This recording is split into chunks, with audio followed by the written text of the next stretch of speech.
And we're live. Welcome to Stir Friday Night's Monster of the Week here on Roll20, sponsored by Evil Hat Productions. We're very excited to be here and so excited that you all are here with us. Let's go around the room quickly. Let's introduce ourselves. Just go around, say who you are, who you play. And for this week, I will say, what is your favorite thing to eat for lunch? I really want to know, what is it, if you could have, like, what is your go-to lunch choice? That's what I want to talk about. And let's go, let's go clockwise. So let's kick it off with Erica. Hi, I'm Erica. I play Dolly. Our pronouns are she, her, hers.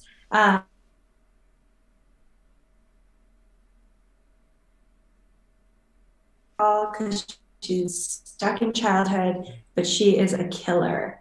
What I like to eat for lunch, this is my favorite thing, especially in warm weather, but it's basically like cold ramen noodles with julienne cucumber on top, and then like a sesame spicy sauce on top. It's really good. It's so easy to make, and I have it all the time in the summer.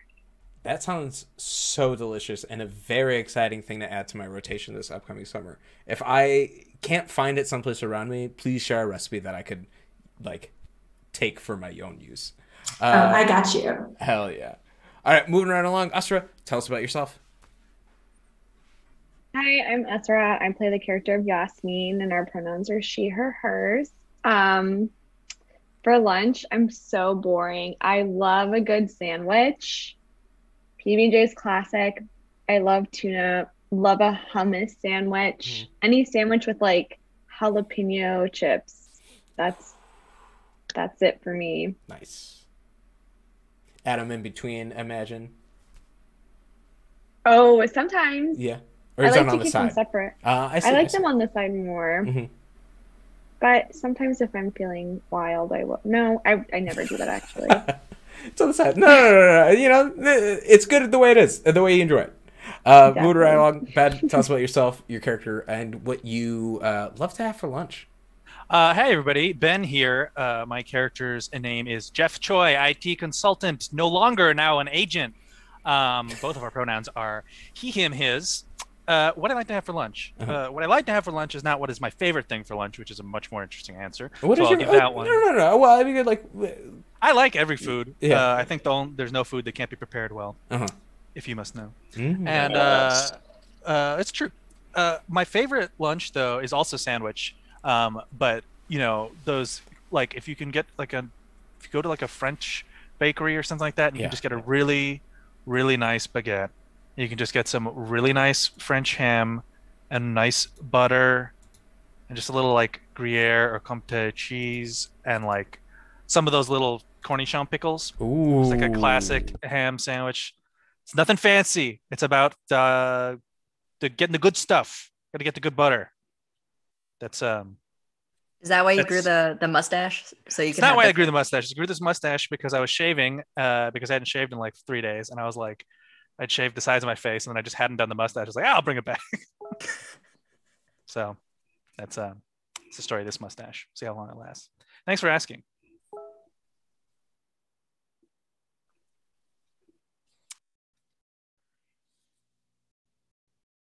Thank you. Sorry, I was taking care of the go live tweet, which I forgot to send. Just a little peek Oh, no behind the worries. curtain. No worries. I'm just making sure you Gabagool didn't say I had a booger.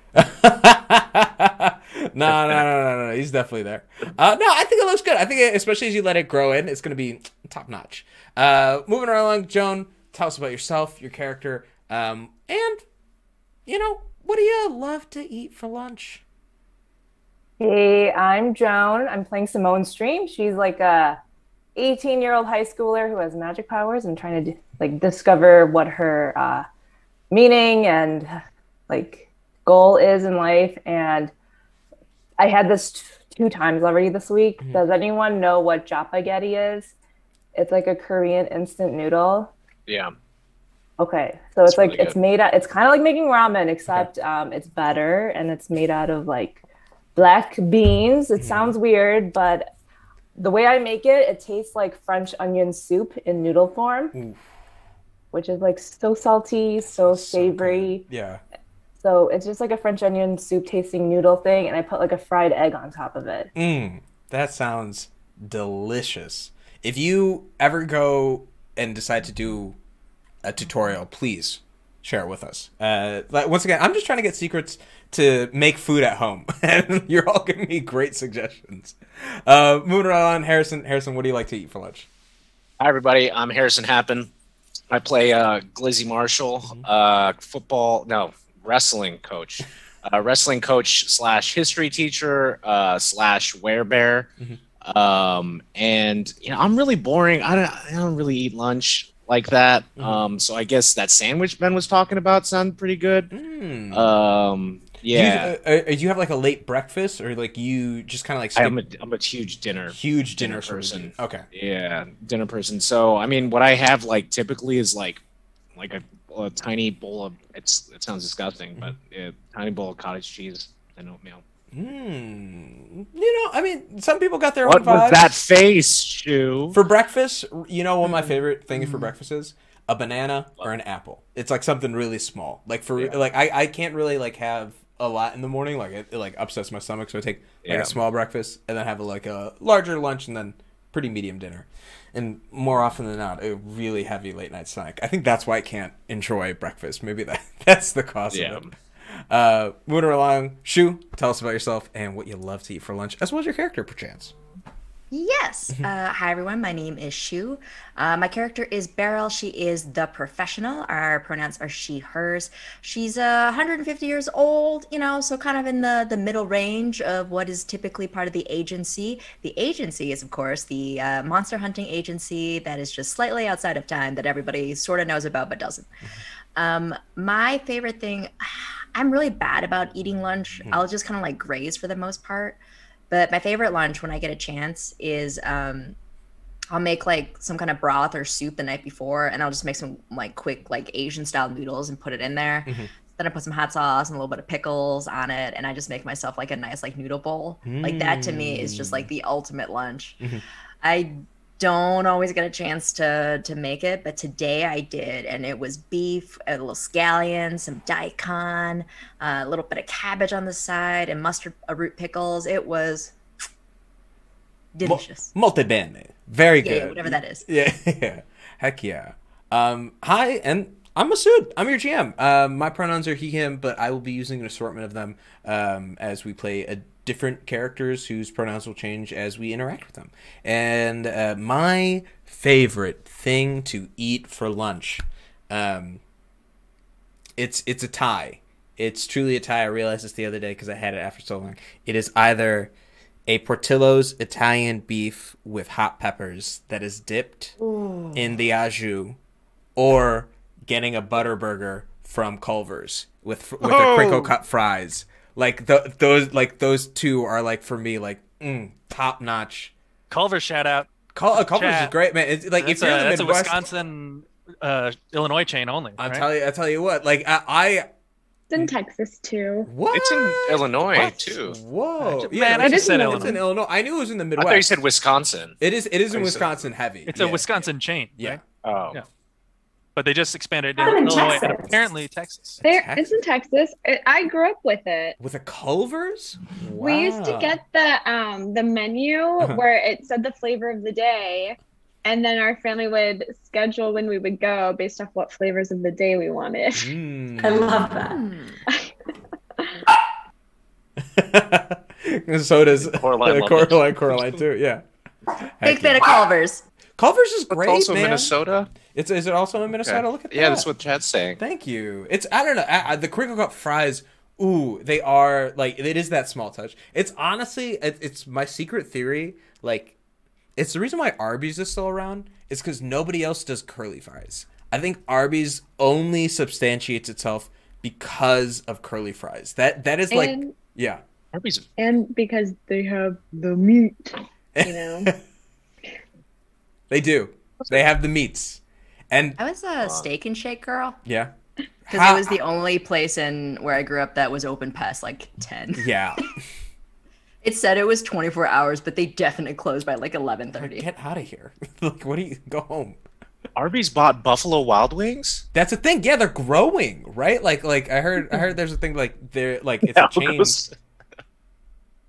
Man, I feel like this is a weird tangent that I don't know how many of you guys will appreciate, but now that we're talking about Arby's, it's my last one. I swear we're gonna play some Monster Week, but I gotta talk about it because this is my wild pitch that never got any traction.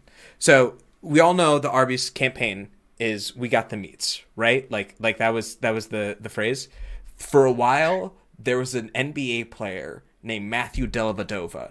He played with the Cavaliers, and he was like with them. And why not go by the deli, right? Like, why not make that man the spokesperson of Arby's? And like, it doesn't matter that he's not like the best. He's on a team with LeBron. LeBron's gonna be amazing. But the deli, like, that would have been so good. Like that. Like, I don't know why no one thought of that. Just Arby's, hire me, dude. Like, come on. Also, I have to defend myself in the chat. Somebody's saying that I eat all 3 meals at medieval times. All 3 meals a day, I guess. Turkey leg for breakfast. I've only ever seen you with the turkey leg. Is that not true? It's a lifestyle change that I'm trying to make. So it's been really hard. Bear with me as I transition away from eating 3 meals a day at medieval times. No, you go? They don't do pickup for you? Yeah, it's not open until dinner, but for me, it's open. It's a Yule pickup, right? Or Yule delivery? Mm-hmm. Yeah. Some kind of donkey brings it to me. Hell yeah. And with that, let's move into our game. Okay. So I would love to ask, anyone remember what happened last week? Yes. Okay. Maybe. Mm-hmm. We ended up in a room. Mm-hmm. We got sucked into a room. Did we get sucked into a room?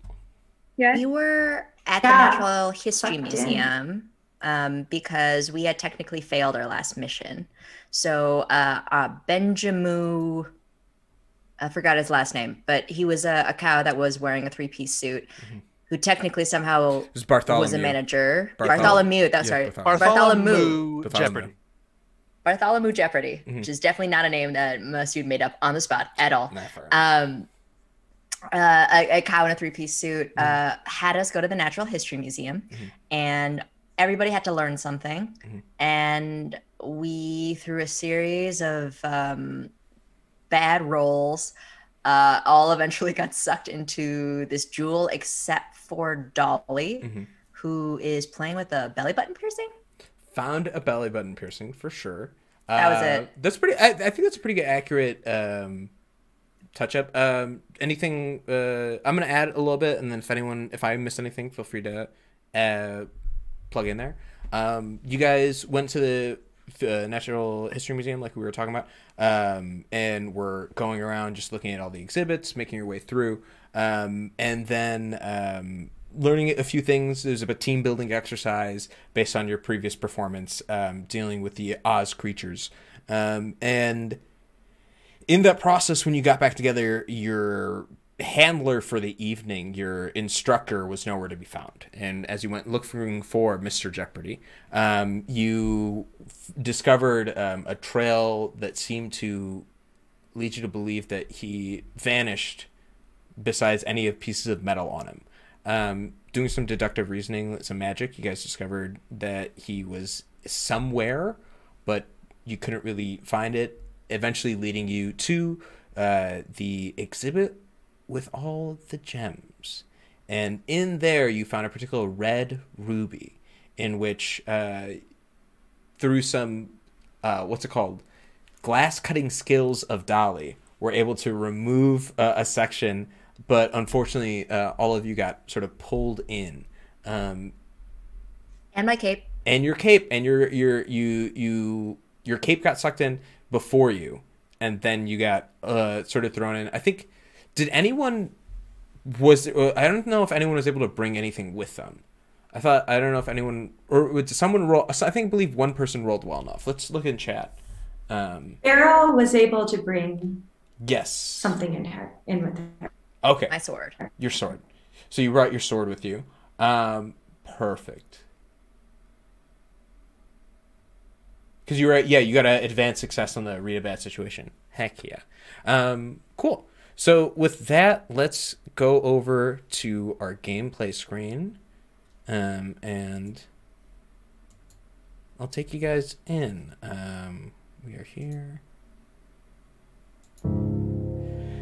We open on our party inside a room with velvet red drapes around the perimeter.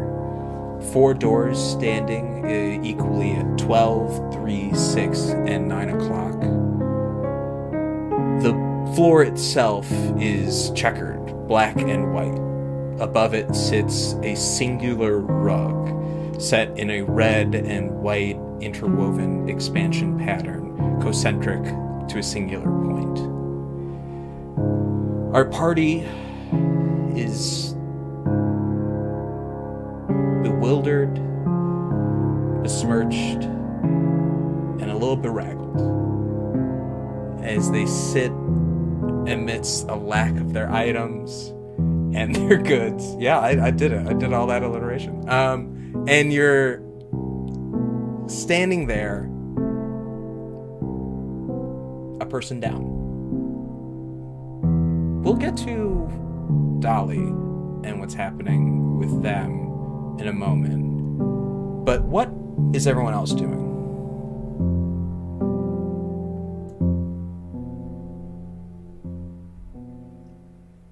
I think Barrel's probably trying to make sure that everyone's alive. Like, hey, we all have limbs, right? Not that that's a bad thing. Just more paperwork on my end. Please tell me if you're missing a limb. Anything bigger than a finger, I have to report. Everybody good?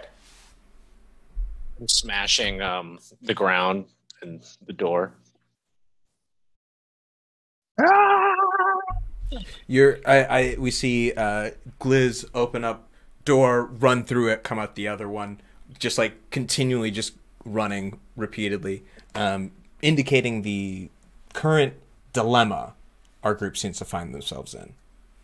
Yeah, Jeff is checking his phone frantically, trying different settings to see if he gets any service. I'm not the... Your phone didn't go in with you. It was made of metal. Oh, it was made of metal. Yeah. So he's not doing that, Mm-hmm. and is instead looking around, trying to look badass, thinking of something that he could do with his newfound training. He's thinking about the movie Blade. Mm-hmm. Which the first one? Yeah, it's a great movie. It's a great movie. I don't know if you're thinking about the second one or the third one. Definitely not Trinity. Definitely not the third one. We'll talk about Blade fun facts at the break. That's not the time. But what about the rest of y'all? I'm just like going over to the doors and just like knocking on it. Mm-hmm. Trying to hear what's on the other side.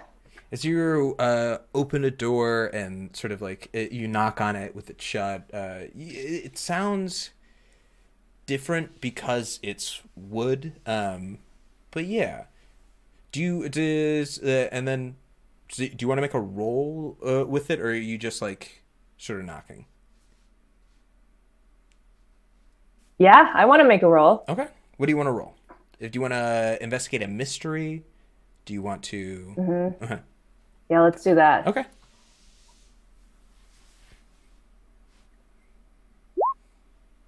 Failure.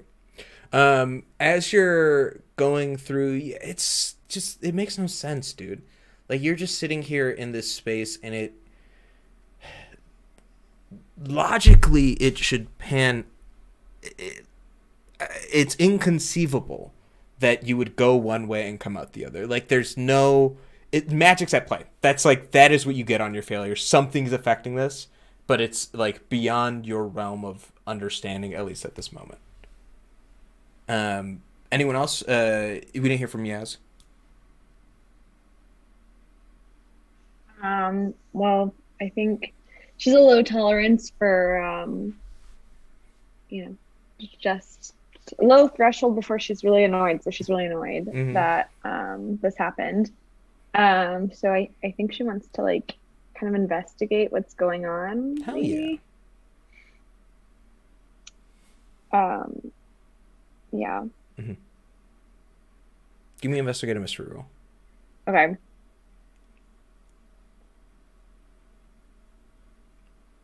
Should I use with sharp? Yeah. Okay. It's a mixed success.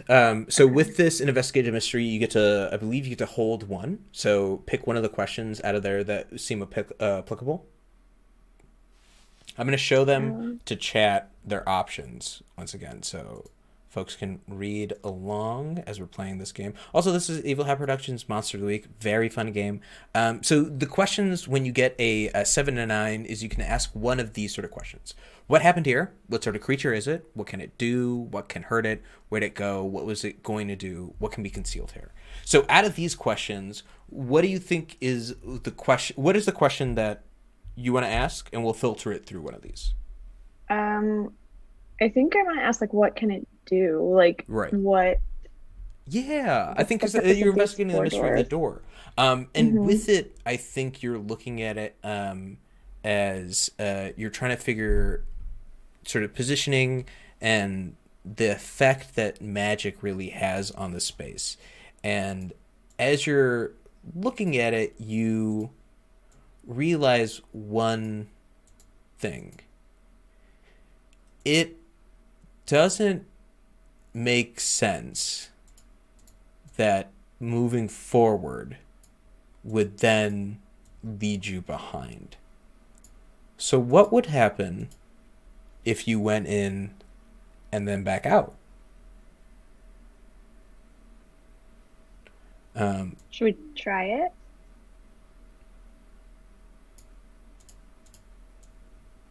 Do you say that to a group? Yeah. Yeah, like how do you pitch this idea to them? What do you say? Okay, everybody, I did some reflecting and something's telling me that we should go in and then come back out the same door. Okay. All right. Okay, great. I'm glad everyone's on board. Yeah, let's do it. Everyone is an equal part of this team, and we all respect everyone's opinions. As you guys begin to pile in, you open up the door and you go into this hallway filled with these velvet sort of drapes. Really, as you push out, you feel walls, but you can't really see them because of the actual space. And as you're continuing forward, at a certain point, you guys turn around, go back, and open the door.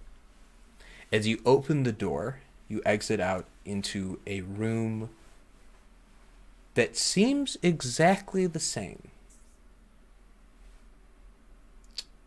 Until you look at the rug. As you peer at the rug itself, you anyone can give me like an investigative mystery here on this. If anyone wants to try. Sure. Yeah. Give me one sec.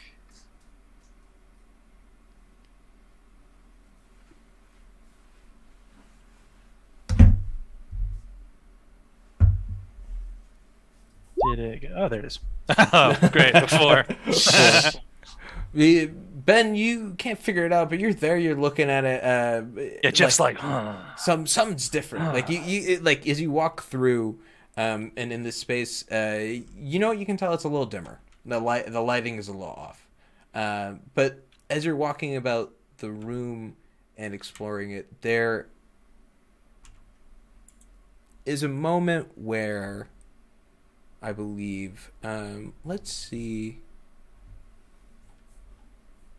It's okay, Jeff. I know you don't have your phone with you. Yeah. It's okay. It's all right. no, it is dimmer. I said it's dimmer. It's It's dimmer. It's dimmer. Yeah. No, yeah, it's dimmer. yeah, it's dimmer. Mm. As you're looking around, I believe, it'll probably make sense if it's Beryl, Yaz, and Simone. You gaze and look at this rug while Ben and Jeff and Gliz are walking around, and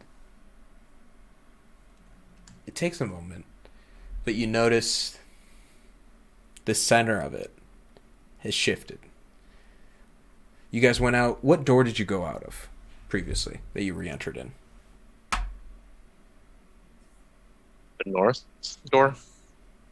The north door. So as you look at it, you look at the door, the diamond itself. It, for what you perceived as north, it seems to have shifted south a little bit on its relative map. The concentric diamonds have moved accordingly, but like you see, some of the bottom one has been cut off where it is, and there's something towards the edge.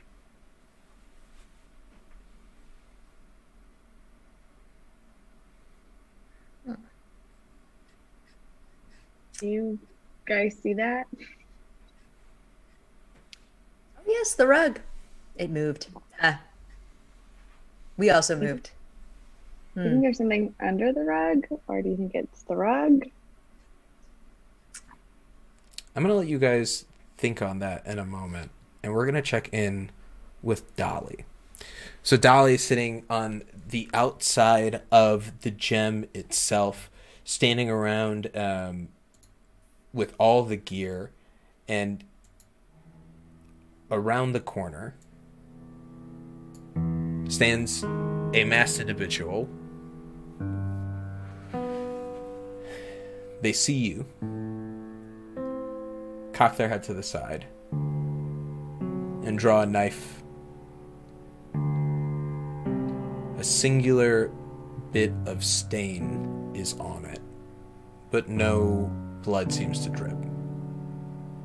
What do you want to do?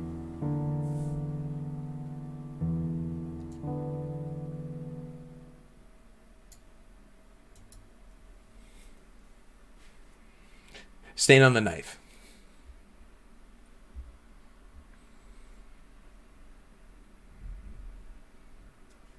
Can I investigate a mystery? Find out what's going on with this person? You could try, yeah, absolutely. As you're sizing this other person up, you're walking around this space, you begin to sort of circle one another. You see them trying and eyeing you out in the same capacity as you put between yourself, the gem, and yourself and themselves. You make yourself. Sorry, let me explain that again. You make yourself the sort of a gateway or a guardian in between yourself and the gem and this other individual. Give me a roll.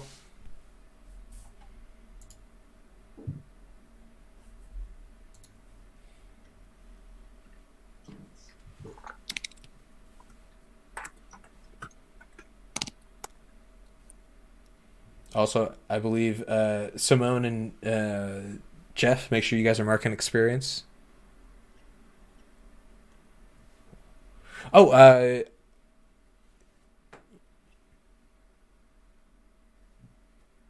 Okay, let me make this roll to investigate this mystery. heck yeah. Okay, Nice, success. mixed success. All right, so looking at the investigative mystery options, what do you want to ask?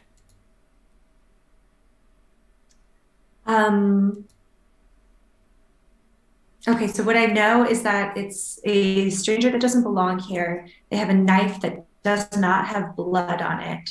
I want to ask. I didn't say it didn't have blood on it. I just said that it's not fresh. There is a stain. Oh, Mm-hmm.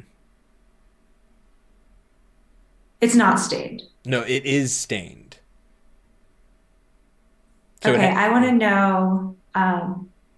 Oh, it is stained. It is stained, yeah. Okay, I want to know. If they killed a Mr. Jeopardy. Let's see.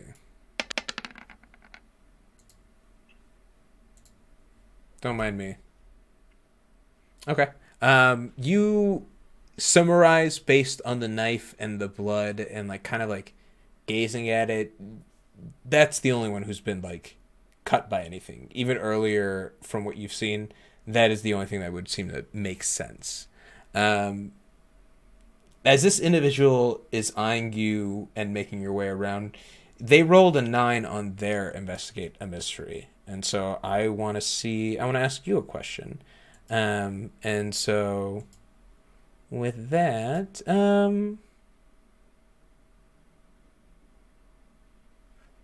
it wants to know, what were you going to do as it looks around? It's trying to figure out, and what gives that away to it. It wants to know what I was trying to do. Yeah, what you were going to do. What's it going? And more or less, instead of the question is, what is it going to do? So what are you doing now that you see it? Like, what gives away your next move to this individual? I think probably I am acting protective over the ruby and trying to like keep myself between them and the ruby, and kind of like keeping track of where we all are in relation to each other. And he kind of picks up on that attention. I really like that. I think it's pretty apparent to him also, as he's like walking around and looking at you, the way that you are constantly guarding this object, the way that you are positioning yourself as he moves around the other space, like they're bobbing and weaving in between the objects, and as they're gazing at you, they lower their guard, shake their limbs a little bit, and readies their knife.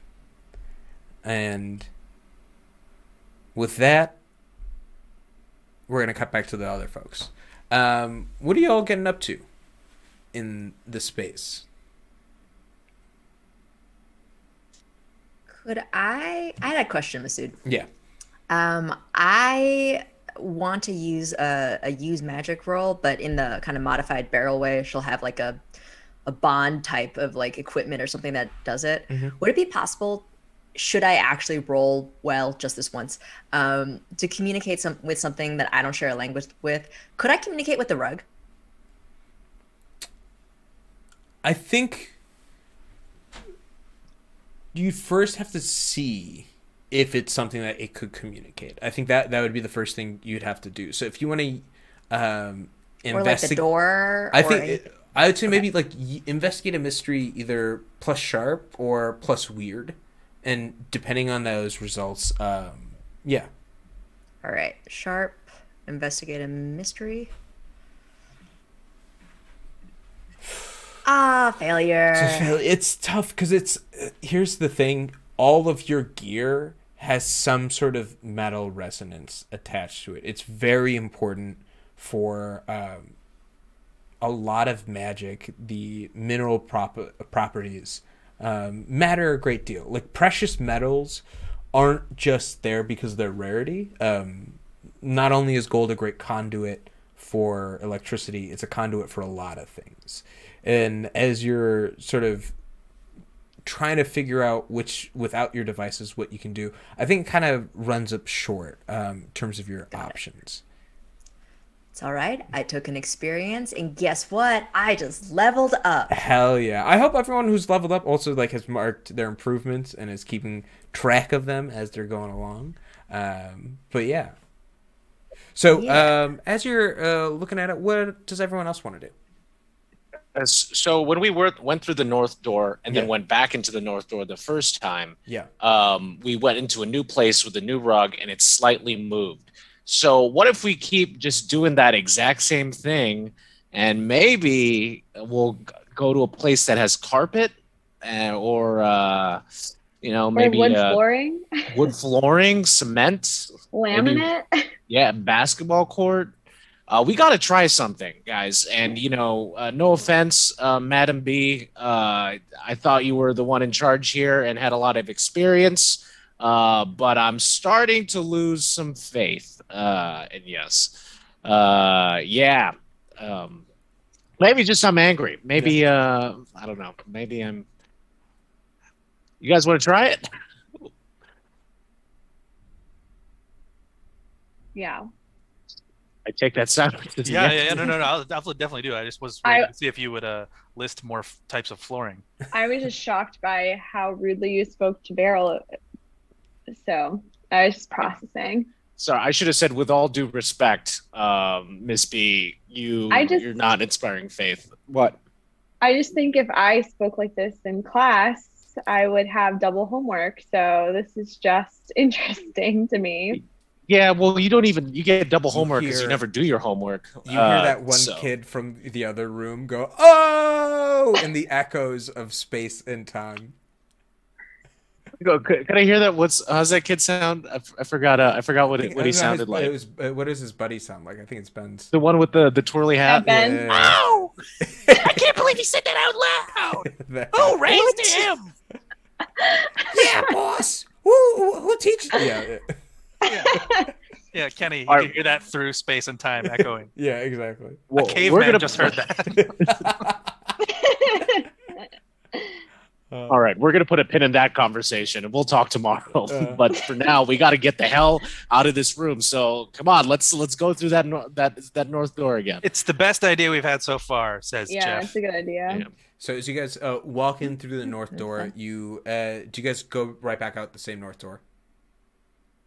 Yeah, while humming in through the outdoor. As you Led Zeppelin sort of make your way back in, you look at this room. It has changed again. The lights are even dimmer than before. There's more dust accruing. There seems to be cobwebs now on some of the light fixtures in this space. And the rug itself has shifted its center even further. It's moved further down, and at the edge of what used to be the concentric diamond, you start to see formation of something else. It perceives to be that of a square, or like something that's like, you see only like the top of it. If it's coming in a frame, I think this will be like a good, like, it's sort of like that is what you're starting to see in place. But yeah.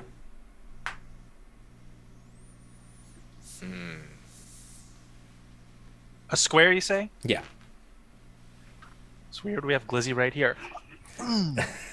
Says the IT guy. All right. I'm a wrestling coach. What the hell are you talking? Not your best.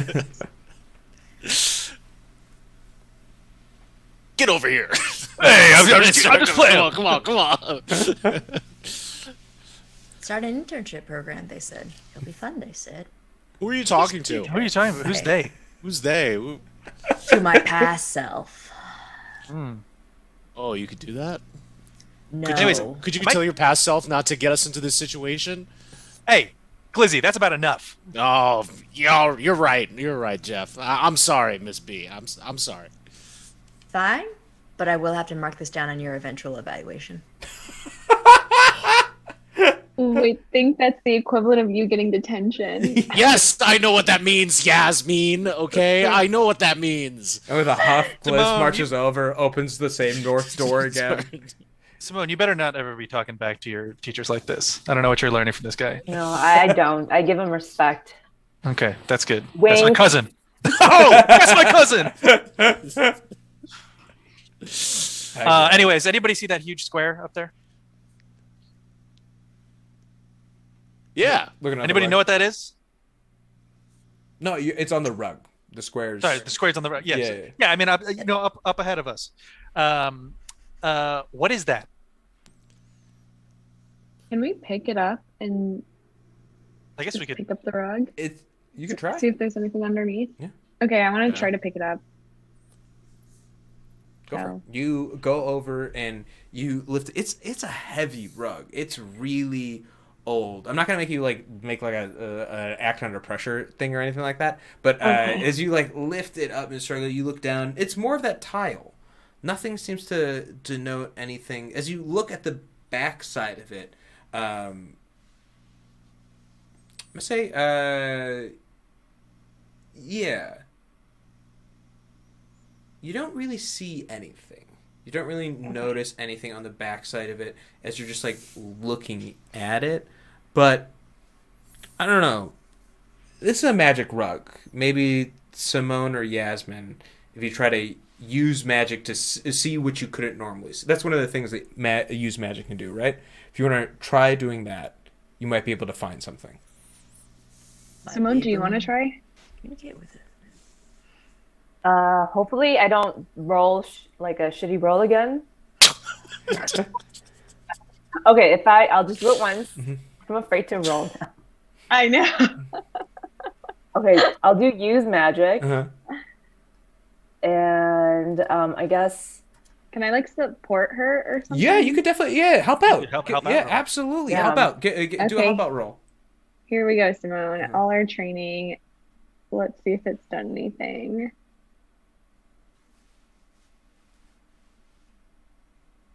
Heck yeah. Well, it's a mixed success already, and a help out a mixed success. So you bump it up to an 8. You still get to do one thing. In this one, it's let's look at the effects and also show it off for chat so they can see their options. So it's Simone's character profile. Let's go to your character sheet. Use magic effects. Do one thing that's beyond human limitations. Or observe another place or time. We could say it's one of these two things that's kind of what's going on. It seems like those are the effects that you're trying to like look at, I would imagine. But if you see another one of these things that it feels more in line, you can. I'm gonna say, what do you want to? And then once you decide that, tell me the glitch, and I'll describe what the glitch's effect is.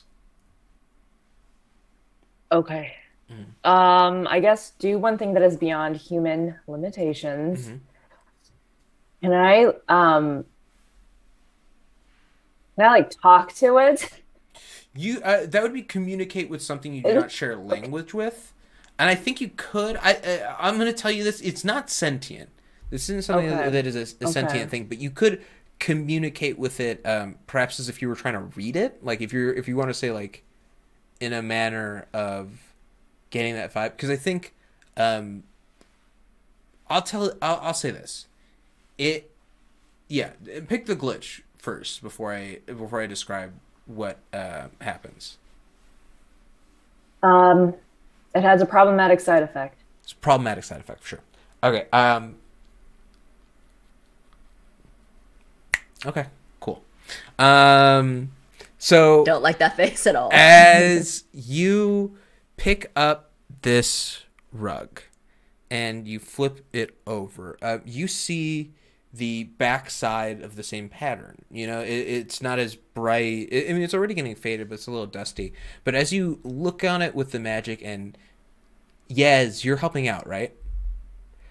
Simone, earlier you were trying to figure it out. You're trying to get things in place. It just wasn't clicking. But you and Yaz have been working together. You've been partnering on your training, and in this moment with their hand on your shoulder as you're looking on it, something slips down your arm. You don't see it. You kind of feel it. It's gone in a moment. It's like a wave. And I don't know even if Yaz, you notice it, but it's a quick bit of energy that seems to move and flow across Simone's hand into the rug itself. And Simone, as you hold it and feel it, you begin to be able to see that this isn't a rug. It's a map. It's a map of this weird funhouse dimension you seem to be trapped in. As you progress through doors, you can see more of it and illuminate options accordingly, but it is the guide to where you want to go. Right now, you're currently in a part of this space that is continuously sort of fixated. It is meant to be tedious. It is meant to be obnoxious. It's meant to contain people and drive them mad. But with this map, you figure a few more passes through the door and you'll get it. The problematic side effect. As you check on this map, the longer... we'll get to it. We'll get to that. So, what do you guys want to do? How do you just like turn around? How do you explain your discovery to the rest of the room? So guys, This square rug thing is a map of this weird place dimension we're in. That's my cousin. That's my cousin. Excellent deduction, Simone. That is great work. Thank you so much for sharing with the rest of us. Wow, straight A's outside the classroom too. Nice. What? Gliz's jealous of an 18-year-old. No, I'm not jealous. I'm happy. I'm trying to throw some shade at Yasmin here. Just stirring It's the all pot. thanks to you. That's even Coach pettier. B. Yeah. Oh, thanks. I babysat you, Simone. So maybe That's it's not true. all- yeah. Okay. You guys are both my mentors. Uh-huh. Oh, okay. Come here. We give her noogies. But for real, where does this map lead? Does it say where we should go? Because right now we're in like the Joker's house. I'd say, Simone, like most maps, they doesn't really have like an X mark the spot. It seems more of like just like if you were to just open a map and look at it, it'd be where it is. This was a little simpler because it seems to be a map that is tied to where you are. It's the "you are here" section, specifically. Could Okay. I read a bad situation on the map and kind of figure it out? Yeah, absolutely. Give me a roll. Hell yeah, because I can do this with my new thing. And then... mixed success. Heck yeah. Hell yeah. Look at that. What do you find out? What do you want to ask me? I want to know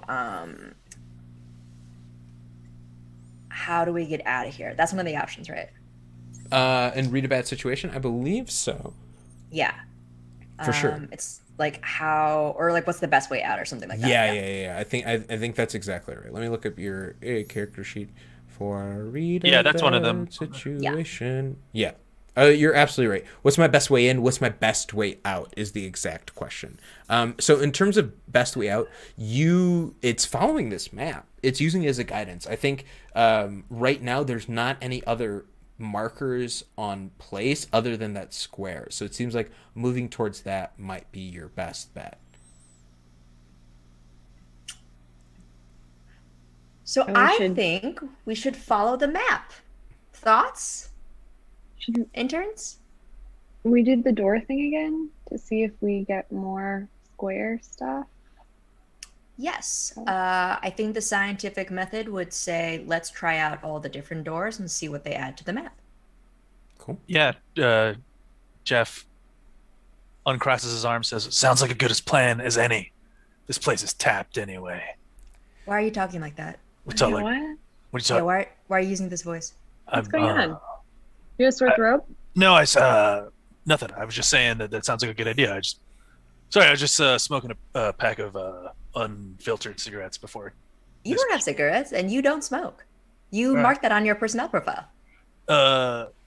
Well, not everybody fills those out correctly. But you did. You Oh, filled that is yours pretty out badass. in That is pretty plasma badass. form. You Yeah, that's were the I'm only one to turn intimidated. yours in on time. Sounds like we're burning daylight. In Yeah. a windowless room with it candles around in the middle of the We're night. burning candlelight. I think that's a perfect cut. Sounds like we're burning daylight. We cut out to the outside of the museum with the moon shining through a window into this exhibit. Dolly, you see this individual gaining towards you. What do you want to do? Knife drawn.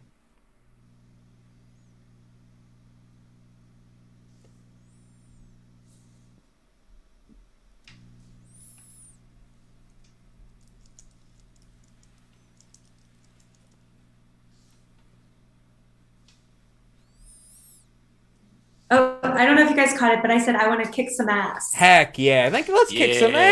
ass. Let's make that roll. Yeah. Oh, you got a And I 6. just rolled. You got a Let's see. failure. Oh. You know what? Fudge. It's okay. It's okay. Because here's the thing. This guy was also is going to have to roll a kick some ass roll on you. They might also fail. So you never know. Okay. I'm going to put their roll in the chat. Let's both roll at the same time. Okay. You got? Okay. They also Failure. fail? They got a failure. So as I think this is good. As you guys are... What does it even look like? I think it's in the fact that it is just like you both hurt each other in a way that like doesn't really give you any advantage. I think that's the best way to describe it. As you come in with the first grab, you're able to he comes with a knife, he lunges forward, you're able to step out of the way and sort of punch him in the stomach, but as you sort of pull back, he's able to draw the knife across. You both do how much damage does like Dolly do? Is it 1 if you're unarmed? Are you using a weapon? Yeah, how are you trying to hurt him? I've got a big knife. It's 1 harm. Okay, so you pull out your big knife, and he has his big knife, and I think it's a little bit of back and forth where you're like, you both end up doing 1 harm to one another through the struggle as you're sort of going back and forth, and he pulls away, and he, after putting some distance, flips it around. He's going to try and make another attack on you, and see what occurs out of it. Bum, bum. This is where the Pokemon battle music starts, but he's gonna make another attack. We don't have the license for that. No, not yet. I gotta I'll find the royalty-free version. I'll play that next week. He got a mixed success on this, so he's going to, with his mixed success, he, I believe, gets 1. On a 7+, whatever imply hit or harm each other. Okay, and yeah, I'll so mark 1 harm. 1 harm, and he's gonna also mark a harm as well. As you're cutting and making your slashes on him, you see he's not bleeding. As you're trying to make moves, and you realize as you cut on through his black turtleneck, you see underneath it, he's got like a flak vest underneath, a little bit of like padding that's been dodging and like protecting him from your knife blows. So hasn't been taking any of those hits that you've been sort of exchanging. At this moment, you line up. Nice vest. Well, you know what? Just to mess with him while we're fighting. Right, and he sort of chuckles. You hear it underneath the mask. You can't really make out anything that he is saying with his sort of motorcycle helmet that they have on. But as they chuckle and move aside, they say, "You know what? I was about to say, this whole outfit is quite the getup, huh? I thought I was going to be the only one with a unique look this evening."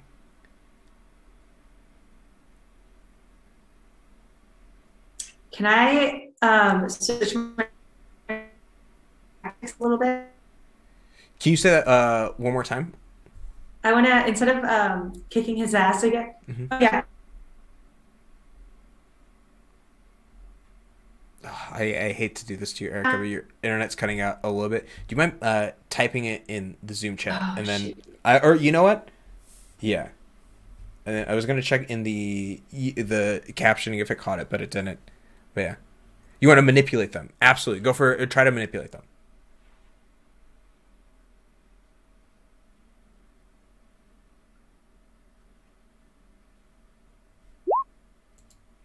Some mixed success. Okay. Let's see. With your, let me pull up your chat stats particularly. Character sheet. Oof, manipulate someone. Heck yeah.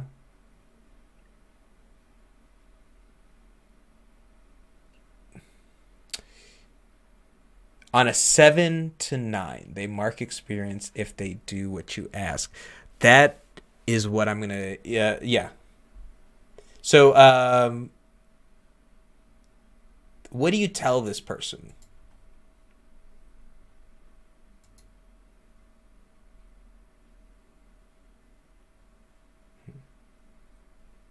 If you want to type it in chat, that would also be effective right now.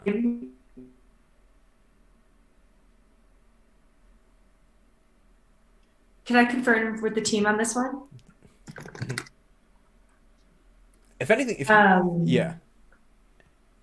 I feel like this person was like attacking me, so I don't know like if I want them on our side, if I even want to try to go for that. But maybe I want to find out more about like who sent them or where they came from, or maybe like make them go back. What do you guys think about that? That sounds smart to me. Yeah, I think that makes a lot of sense. Information is good. Yeah. The information or make them leave? Information. Okay. Yeah, knowledge is power. Thanks, IT. Okay. So I guess I'll manipulate them and I'll ask them to tell me who sent them. Okay, they're gonna mark an experience because they're gonna tell you. Dolly will know who sent you. Who sent me? The thing that's coming for all of us. The ender of all things. I'm here just doing my job the same way y'all are trying to do yours. The real question you want to be asking, what does the agency have to do with all of it?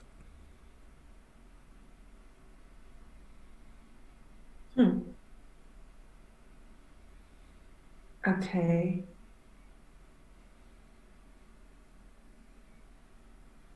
Well, if you're not going to tell me who sent you, at least tell me where you got that vest. Oh, this? You go to any there used to be this army surplus store right next to the Pestilence Theater on Belmont, and now it's gone. But it used to sell some stuff there. I got this there. It wasn't too bad. Where'd you get your high tops? Just so you kind of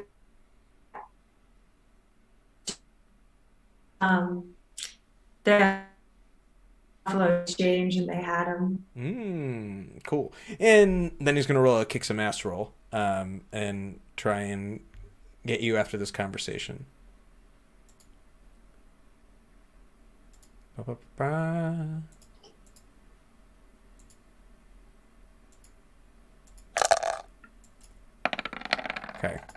How'd he do? 13 advanced success. This dude, after talking to you about this, he moves in a way that you haven't seen before. You realize this guy had been holding back in a way that is sort of testing your abilities. After moving in, he draws his knife close, and he gets low as you try to come forward and block his knives. He anticipates it and sort of swings around and kicks you immensely hard in the chest, knocking you back into the platform, holding the diamond itself. It takes 3 damage. This guy was metering his strength. As you're standing there, he looks at you. As you're clutching your chest next to the shelf itself, the display case holding the ruby, he looks down and you says, "You have so much to learn. Just be interesting to see if you survive long enough to find out." And begins to walk out. Oh, hell no. By the way, you might want to be careful, as that gem might fall, and if that breaks, so do your friends. And he points to the display case that he kicked you into that's wobbling still back and forth. You need to give me an act under pressure roll as it tips to catch it before the gem falls. Can I say one thing with that mixed success, or not mixed success, with the my manipulation not working? Yeah. I got my 5th experience point. Ooh. So I am leveling up. Very good. Heck yeah. For during the action? Absolutely. You gain a lot during this sort of combat bit. You're learning a little bit. Knowledge is power. You're still going to need an act under pressure roll. Okay. Okay. I'm gonna let's see. My act under pressure is what helps act under pressure? Is it cool? I'm gonna give myself one cool for my experience. So I'm gonna add that here. Yeah. And then I'm gonna roll my act under pressure. Get a +1 from this individual because they alerted you about it before it happened. Oh, cool. So submit cool and +1. Submit. Success. As Heck it's yes. teetering and tottering, it begins to fall and it rocks against the glass hole and begins to catch out. You dive forward and grab it before it falls. As you're holding it in your hand, we cut back to everyone else in the diamond in the ruby itself. Exactly. No. As you're in a hallway, you feel the entire place shift and rock. And for a moment, it's that sensation of, you ever get in an elevator that's going up really high or really down really fast and you like feel it moving really quick? Like, that's a sensation that hits you, as even though the gravity hasn't changed, you have felt the sort of the shift of the space around you move. As you right yourself, things center it, no idea aware of how close you all were to your imminent demise. Man, I was gonna have it could have been a whole thing where you guys had to make a bunch of new characters. That would have been wild. Nah, we would have done something else. I don't know. But think about that journey. Dolly having to do the only survivor of her team, having to meet that's a one shot we'll run later. But anyways, as you gather yourselves, you push back through. What have you all been doing? I want to ask in this time that Dolly was like you guys said you wanted to apply the scientific method. What doors have you guys gone through? Which ways have you moved? How much have you? How many like sort of times have you guys explored the rug? I think we've definitely had time to probably at least have like one person go through all the doors, if not like have like two people go out through like the east and the west door at the same time, or like the north and the south, and try to see like different combinations. As you guys move through and sort of try and position yourself, I'm gonna give you guys this one for free because you've been sort of doing it. The first time one person goes through a door by themselves and comes back at the other one, who does it?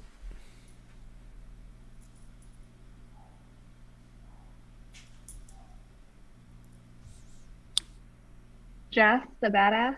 Yeah, I mean, Jeff does it. Bad guy. Yeah. Now a smoker. Absolutely. Jeff, you go in, and like the last times, you enter what would be the exact same room, except this time the rug is gone. The lights are even dimmer from where they were, and none of your other people are there.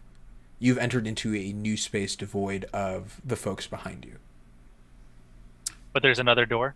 There's still those 4 doors. Let me go through the same one again. Let's get even dimmer, baby.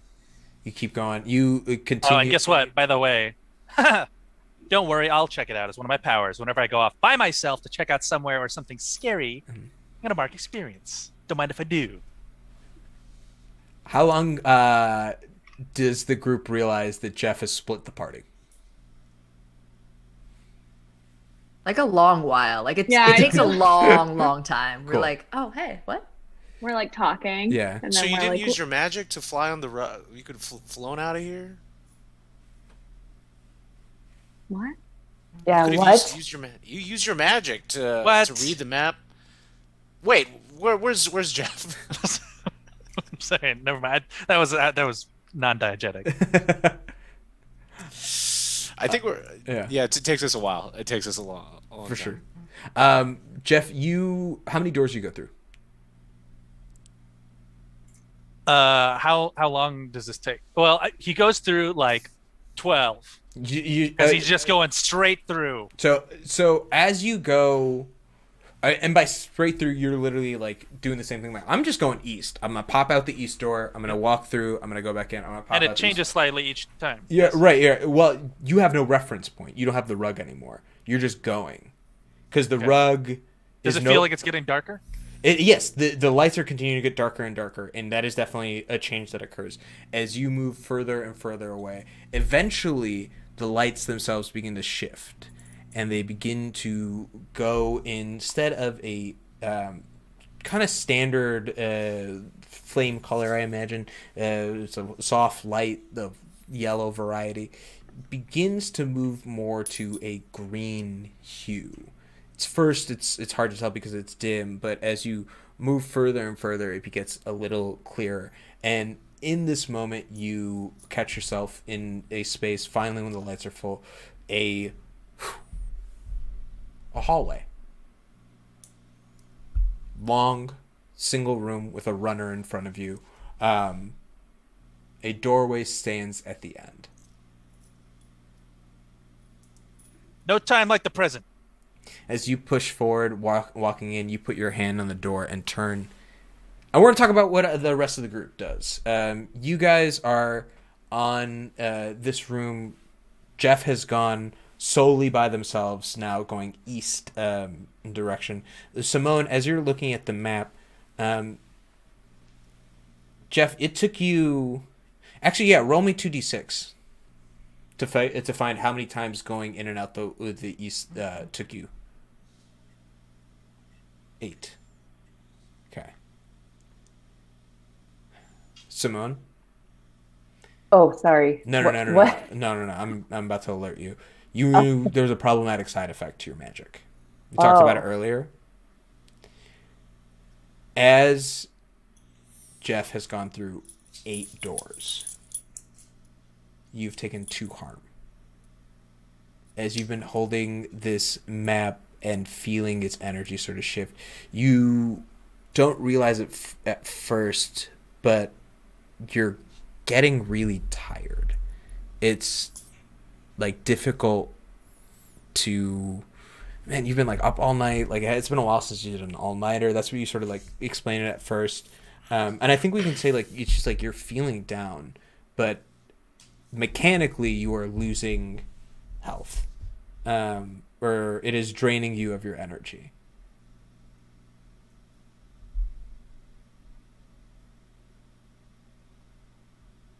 Simone, are you doing? I don't know what human constitution is like these days, but you don't look good. Or have you always been this green? Has she always been this green? No, I feel so sick right now.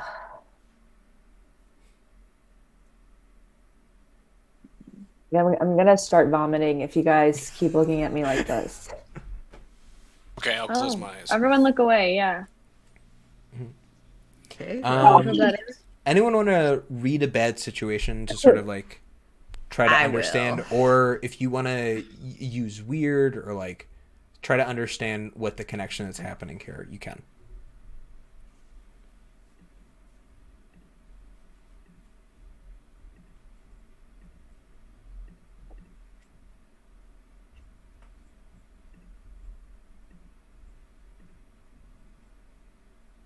Ooh! Yeah. Oh my goodness! A 15.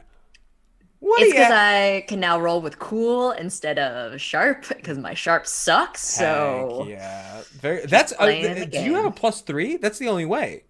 Yeah, that's why. That's incredible. I did a multi-step where I took a plus another one, nice. And then I waited to get improvements like I did this, and now I'm gonna do. I have like a whole like max min arc that I'm trying to do for Beryl. Well, Beryl, you're trying to prove yourself right. You instantly know. What do you want to ask about this? Like you can ask me anything since you read a bad situation. What do you want to know? Awesome. I want to know like what the hell is happening with Simone, and if it has anything to do with Jeff. And then can I also try to figure out like how the hell we get out of this Ruby? Yeah, absolutely. I think with that you can definitely get both. You, as you're looking at this map and at Simone and seeing the energy drain, you've seen there's been magics like this before.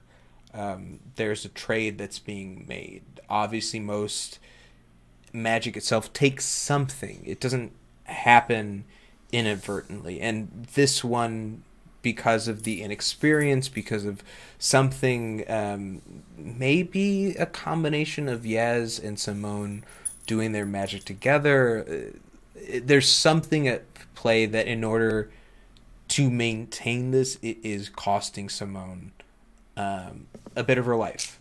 And nothing dire in the idea of time off at like a total lifespan, but if it continues at a drastic rate, it will be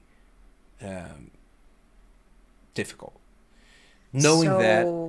Yeah, so I noticed that they have like a connection of some kind of life force. Right. Right? Like, the ability to read and for the map to update is taking something from Simone. Like, every time a door is sort of being moved and it is updating itself based on that, it is costing something. And with that, and sort of also finding your way out, you also know that the only way out is once you're out of this space. You have to get out of here. Like, this, you're close now. Like, you're almost at the end point. There's another place that's entering the center of the map, which you know is you all. If you make it there, maybe things will change, and maybe that'll be your way out. Got it. Map is trying to slowly kill Simone, drawing at things out, or there's a connection between it, and we're in the center, and we have to get out of the center, right?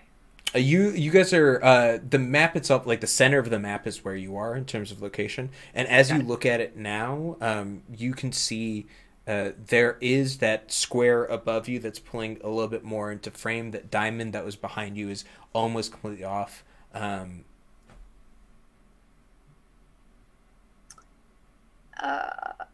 You know, I've seen something like this before. Simone, I think your life force right now is currently tied to this map, and I think you might die if we don't get out of here. But good news, I think we're trapped in a ruby. Good news, right? Everybody, we now we know that we are trapped in a gem, and we need to get out. And this is a good time to plug the hole up. Geometry is important, and that's another skill you're going to need at the agency. Why do you guys look so grim?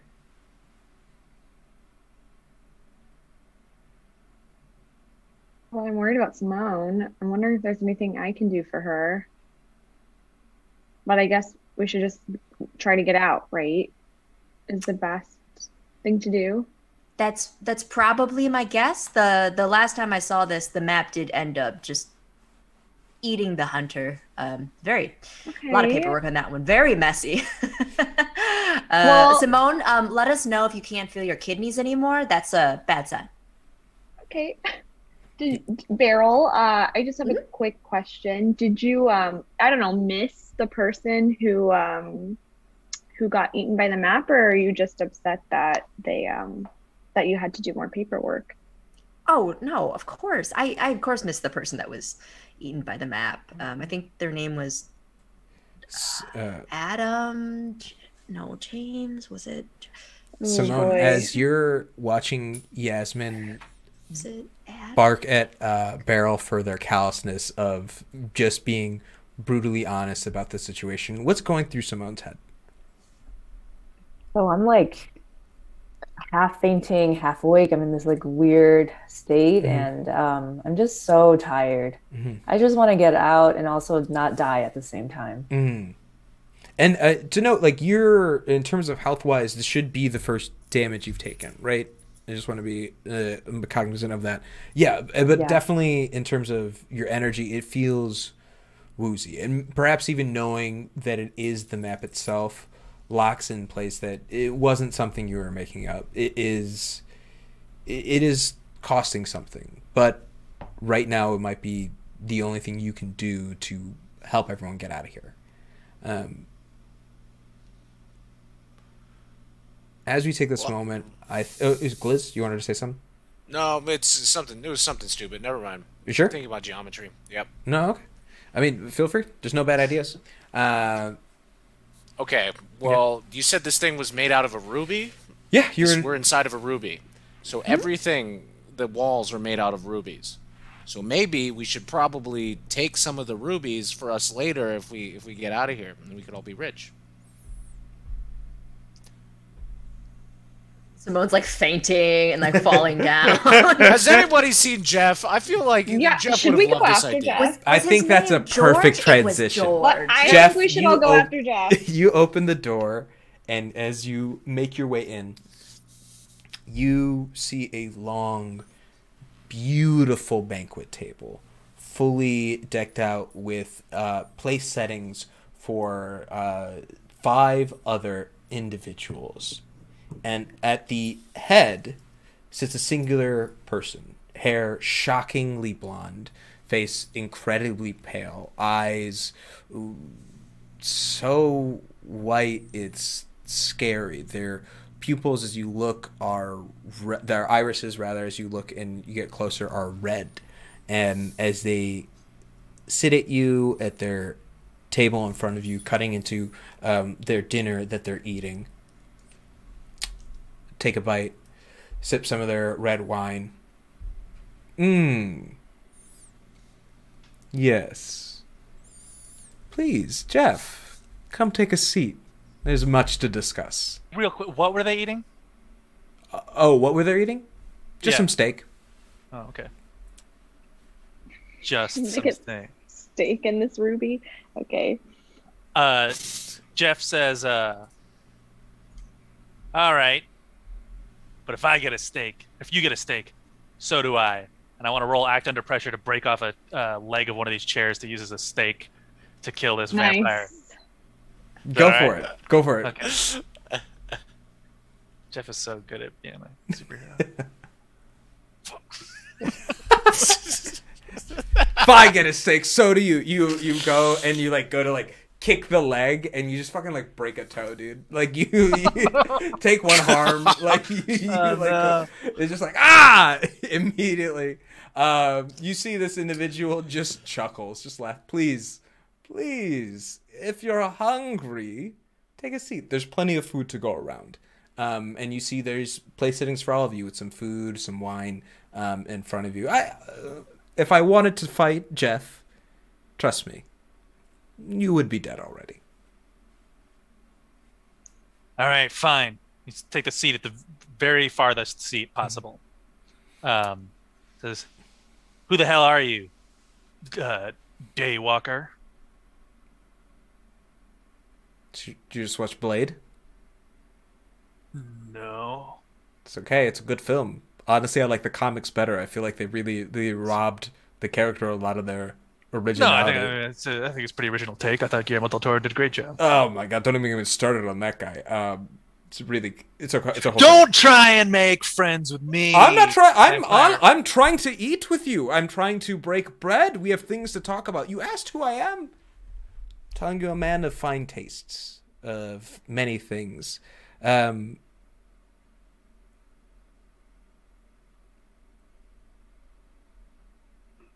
Oh, did you want a full name? Yeah, I want your full name. No.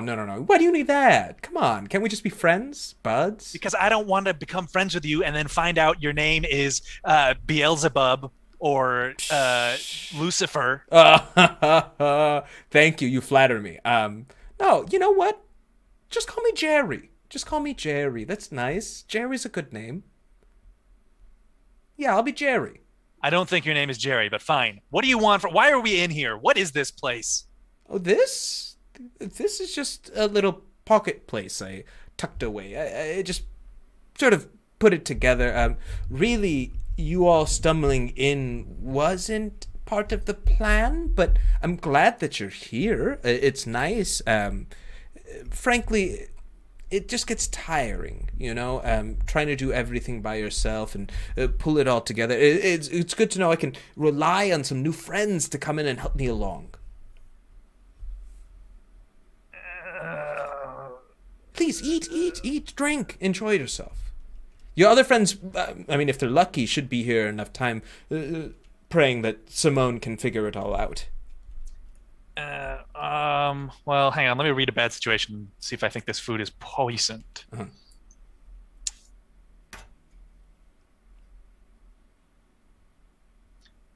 Oh, perfect roll. Hey, dude. Food's not poisoned. Food is definitely not poisoned. That was worth. Food is 100% Bartholomew. This is 100% your friend. This is the steak that is in front of you. Where else could have sort of come from? Jeff grabs the knife and fork, thinking, when in Rome, and cuts a nice piece, puts it up to his mouth before realizing that this doesn't smell like a normal cow. And it's very likely Bartholomew Jeopardy. And with that, you see that Jerry looks at you and says, "See, I told you I could have killed you if I wanted to. Now please enjoy your steak." With that, we're gonna go to break. We're gonna be back in kill this guy. 10 minutes.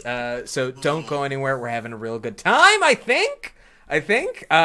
We'll see what's going on. But yeah, we'll be right back in just a moment. Go to your bios, do what you need. We'll see you in a moment. This is Stir Friday Night playing Evil Hat Productions Monster of the Week on Roll20. See y'all soon. Bye-bye. And we're live at Stir Friday Night playing Monster of the Week, and we're back. And before we get back into our episode, Erica was just telling us about an antiquing story, and I've got to know the end of it.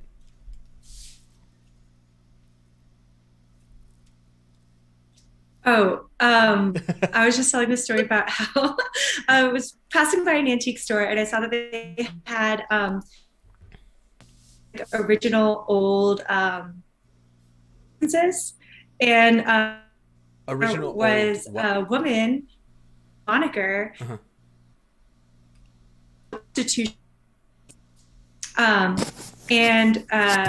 there was a woman whose moniker was Teacup Sally, and there's a photo of her, and she just had 2 teacups on each of her breasts. Oh, Teacup Sally! I wonder why I was telling that story. Because Ben said something vulgar. Oh, I see. Yeah, you should see what I say in the break. My eyes still bleed. But speaking of bleeding, I think it's the perfect time to get back into our episode. So as we cut back, let's center in on Dolly. Dolly, what are you doing? You've got 4 damage total now from this fight. I thought it was 3 damage. The last kick did 3, and you had already taken 1 earlier. So it's not too bad. It's like a broken rib. You know what I mean? Like you don't exhale, don't like breathe in too hard. But it is definitely something that is like holding you down. What are you doing? But I also am cooler than I used to be because I got that level up from the experience. Yeah. Looking at you, you couldn't even tell you got a broken rib. You're that cool. Nice. What are you doing in this space as you're holding now this ruby?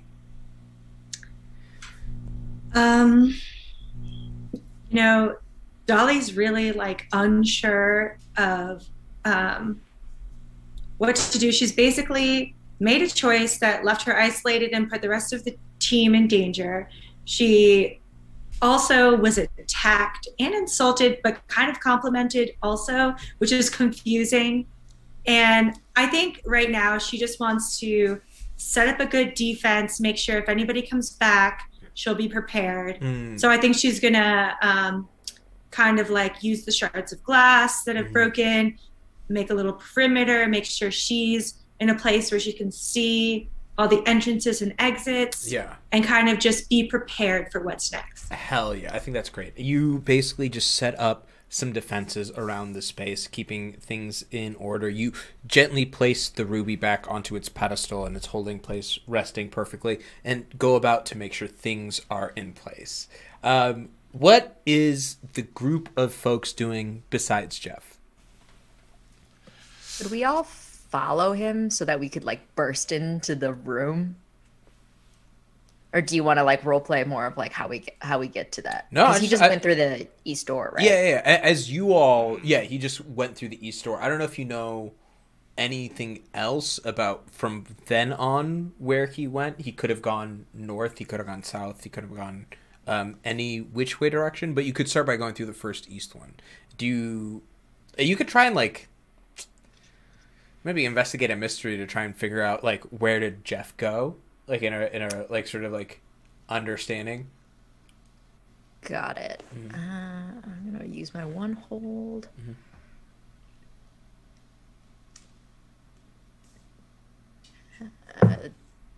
Wait a minute.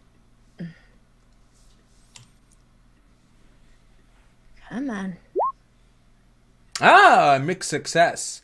So you with investigate a mystery, you ask one. I think it might be like, where did it go? Is one of those things of investigative mystery, right? One of the questions. Yeah. Yeah. I think with you can summarize as you look at it, you start to notice the familiar scuffs of Jeff's shoes on like towards the door. And after you walk through it once, you see that his scuffs are still there only on this sort of side of the door. So as you keep going, you keep track of those scuffs in particular, moving your way through. Simone, this is going to take another 2...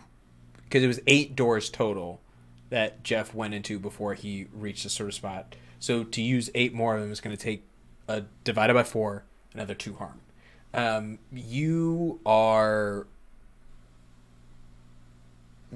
weazened. You are tired. It looks like you just gave like 6 pints of blood, dude. Like you are looking like you just got out of a 4-day like affair with the flu.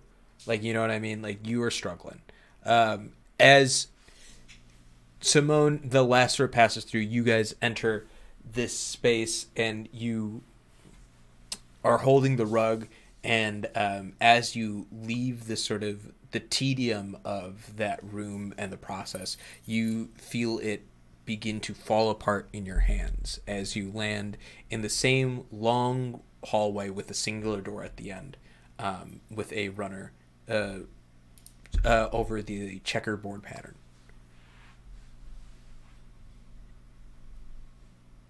And we can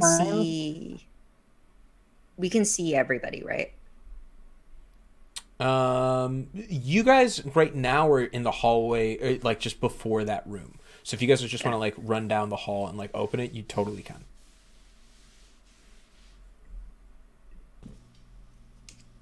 Is that the vibe? Yep. Perfect. You guys make your way, you open the door, and as you enter, you see Jeff Choi sitting at a certain end of the table, the opposite side, and along the other side, a very, very well-dressed gentleman, like you said, shockingly blonde hair, incredibly pale skin, red, irises, it's always the other one, and intensely white eyes, standing in his really top-notch suit as he's sitting there eating his steak, drinking his red wine, and says, "Ah, yes, the rest of the gang is here. Terrific. Please grab a seat, everyone. Jeff, you know your friends. I just introduced myself to Jeff. I'm, as we're going by, is Jerry. Nice to meet you all." Sounds like a fake name, Jerry. Oh, Gliz, clever as ever. Looks like that bear sense is tingling, huh? How do you know my name? Oh, I know everything about you all. You entered this domain I set up. The moment you crossed, I figured out and knew everything there was to know. Jeff is gonna interrupt here real quick, if that's all right. Mm-hmm. I'm gonna roll kick some ass and throw my dinner knife at the guy's head. Absolutely, go for it. So he yells, "You day-walking prick!" and throws his knife across the table. 4 failure. But can I use my luck? Ooh, yeah. You want to use? Yes, dude. I've forgotten. Nobody's been capitalizing on these luck points. Yes. Mark luck to change a roll to a 12. For right in his head. You grab this knife, you pull it forward, and you just hurl it at this guy. And something about him talking and looking the other side, he doesn't catch it as you go through and slice his ear as it cuts clean right off as you're going in. Jeff! Why? I thought we were friends!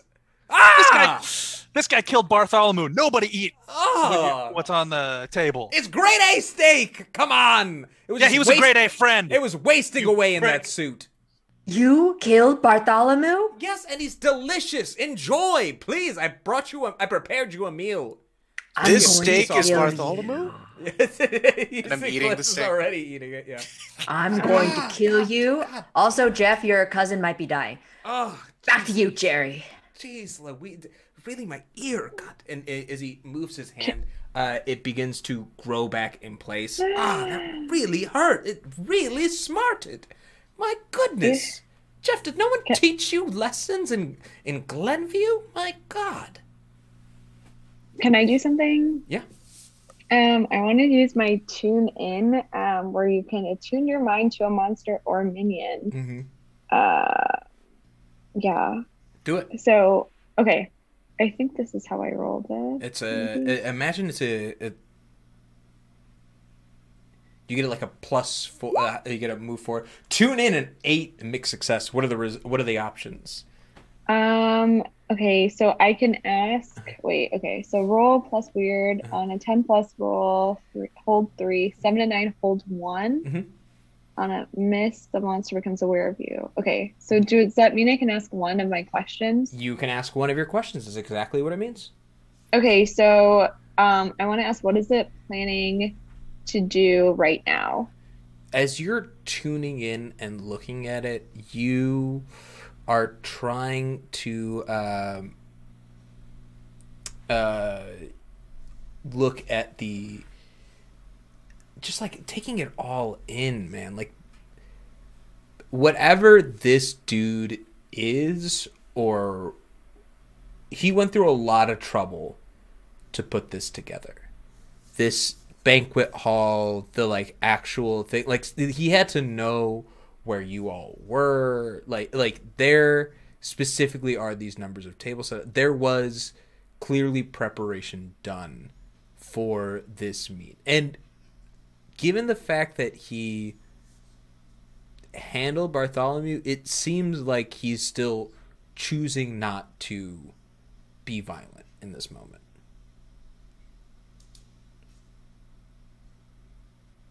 Cut out my ear. It really, like, Jeff, so rude. First off, I don't even want to be the third best friend. I don't even want to go to WrestleMania anymore. God, You invited him? What do you know him? about WrestleMania? I know, guys. I said it the moment you stepped in here. I knew everything about you. All right, I learned it all. Okay, that's why I put. What am I thinking then? What am I thinking right now? I don't know what you're thinking right now, but I can know that when you got in, you were still a little peeved at your students for talking behind your back about you being a bad teacher. Hey, whoa! No, that's not true. Yeah, This guy's a liar. You're a great teacher. This guy's a liar. I think that's. What did I have for lunch today, Jerry, the Bartholomew killer? Peril, this is easy. You had the same thing you've had for lunch for the last 75 years. 2 boiled eggs and a side of rice. Got that one right. It's a great meal, though. Yeah, please, sit. If you don't want any of the steak, it's fine. I won't be insulted. I get it. You guys knew this thing when it wasn't. It's fine. Just sit down. We can talk. He claps his hands, and you see some people begin to shuffle in behind you. They make no eye contact with any of you all there as they begin to move forward, pick up the stuff, and just walk out instantly. It's okay. It's okay. You guys don't want to eat anything. Please sit, drink. Is wine good enough? Sparkling juice for the miners. We'll make sure of that. Yep. And he snaps and brings over. There's a Mott's sparkling juice. This is gonna be a running gag for all of my shows. I'm gonna have a spot for Mott's sparkling juice. But you put the sparkling juice gets poured into your goblets as the rest of y'all enjoy some wine. And Jerry says, now please, everything aside, all this energy, all this meanness. I gotta tell you, Bartholomew wasn't your friend. God, he was just like, really, that fellow, the whole agency, their whole bag. I'm telling you all, there's... How to put this lightly? There's something... Yeah, as you might know about this, there's something on the horizon. And it's coming, and... Frankly... It will take you all to do something about it. From what I've seen, from what I've gathered, all my, you could call them visions or premonitions for the layman's, but everything that I've come across my way has indicated that you and your friend who couldn't be here stand at the middle of it. Now, before, when this sort of thing has happened, the agency seemed to have been in place to handle it, but, you know, Jerry, as your best friend, as you all are aware, has done a little digging and found out that they didn't really do what they were supposed to do. Are you all following along? Am I making sense? Am I nuts? This guy killed a member of the agency. He's gotta go! I agree with the guy from IT.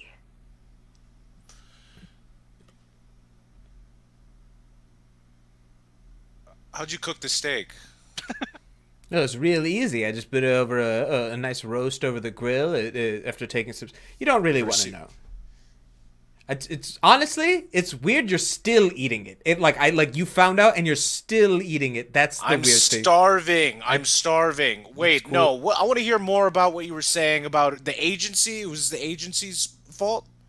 Look, I'm sure things are kept bureaucratic at that old what would you call it? A rundown, decrepit organization. Greatest monster hunting organization known to man. I mean, it's the only one, so it has to be the greatest comparatively, right? Like, there's nothing else. It's not about comparison. It's about the work that we do. I don't really think. Silence! He shouts. The agency is a fraud. It is a lie, and exists only to profit its own members. And you could disbelieve me if you want, but the fact of the matter is, they know what's happening. They know the apocalypse is coming, and they're choosing to brush it under the rug.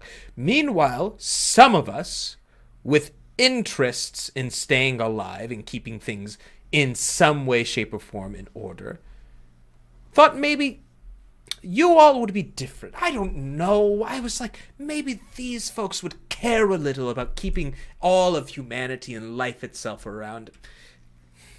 Maybe in what world are you a good guy when you're eating your enemies? Yeah. Hey, bud. Yeah, I'm not your bud. Do you question when you eat a chicken? It's that way for me. You're not my enemies. You're animals. You're insignificant creatures. Trust me.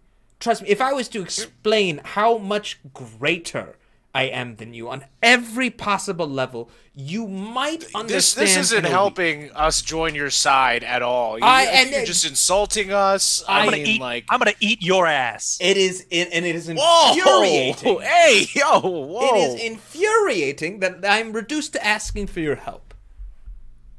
There are some great YouTube videos I think that you should look to see how to build up your interpersonal skills, because quite frankly, I'm finding them lacking, and I think that says something about you. B, when are you from? Me? Oh, good question. I'm from all time. It's not a real answer. No. Says the bear still eating steak. History teaching bear. Yes, that's right. Please stop eating my manager. Honestly, look, maybe you might understand this. time is not the way you think it works. It's not this river that runs constantly from one end to another. Truly, Nietzsche got it closest when he said it was a flat disk. It runs constantly in its own perpetuality. And the fact of the matter is the agency has kept that rotation in place. The reason why the agency exists before anyone can remember is because they existed before things were forgotten. That's their whole deal. They make sure things restart, they begin over again, and now this 15th cycle or 20th, whatever they've been on, that it happens once more. I have met Nietzsche, so any friend of that beer-drinking sausage obsessive is really no friend of mine. How do we know we can trust what you're saying? After all, I work for the agency, apparently this thing that spins through time, and just so you know, I know that time is not linear, okay? I already knew that. Once again, Beryl, doing your best. I love this energy. You really want to show it to me that you're smart, that you've got all the answers. Please, Are you all impressed? Are you all impressed with your manager right now? I'm not a manager. This is a very horizontal structure. Oh, you wish, though. You wish. Look, you have no reason to believe me, but frankly, I just thought I would try. I've been doing whatever I've wanted for so long, and it's been good. I've loved it. It's been great. I've eaten my enemies. Feels nice. But I didn't want it to end just yet. And I'm not saying that you guys need to give me an answer or anything. I just wanted to warn you that as much as I know that you're special, the agency does too. So maybe just watch your backs a little. Just sort of do what you need to do, stay alive, or don't. Either way, the Mothman's around. He's the harbinger of all things, and his appearance only means the Great One is coming. The final darkness. There's no such thing. That is an urban myth that we tell to young folks when they join this agency. That is unreal. Beryl, you're embarrassing yourself now. Trust me. I would never. With your lack of knowledge and what you're speaking out of turnabout, you are. Yasmin's already felt their presence. She's 16. I don't know. How would you know that? Where did your powers come from? What did you think? The conduit for their arrival had to pick someone, and you were around, you were desperate to make a deal. Come on. They reached out and you said yes, and look, now they're on their way. Okay. Well, wow. You know, I thought that meeting was private, and I thought I could handle it. I didn't know other people knew about it. Oh no, I just knew, and I like to stir the pot.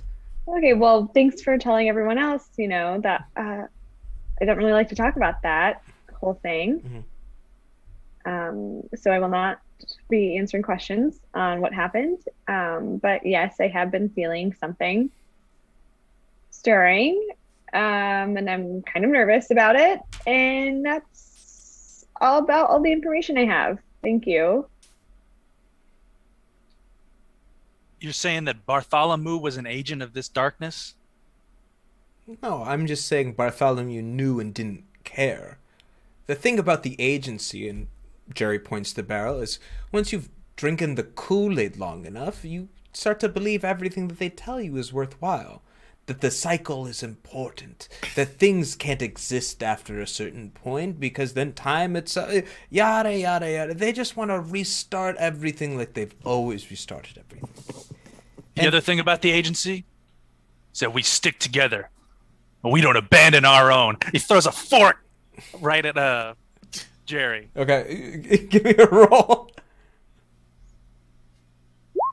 It's a 10. It's a success. Where do I get damage on this one. You got damage last time. He just regenerated. It was there. You just got it back. As this fork lands in his shoulder. Ah! Jeez, why? It's silverware. It's really goodness.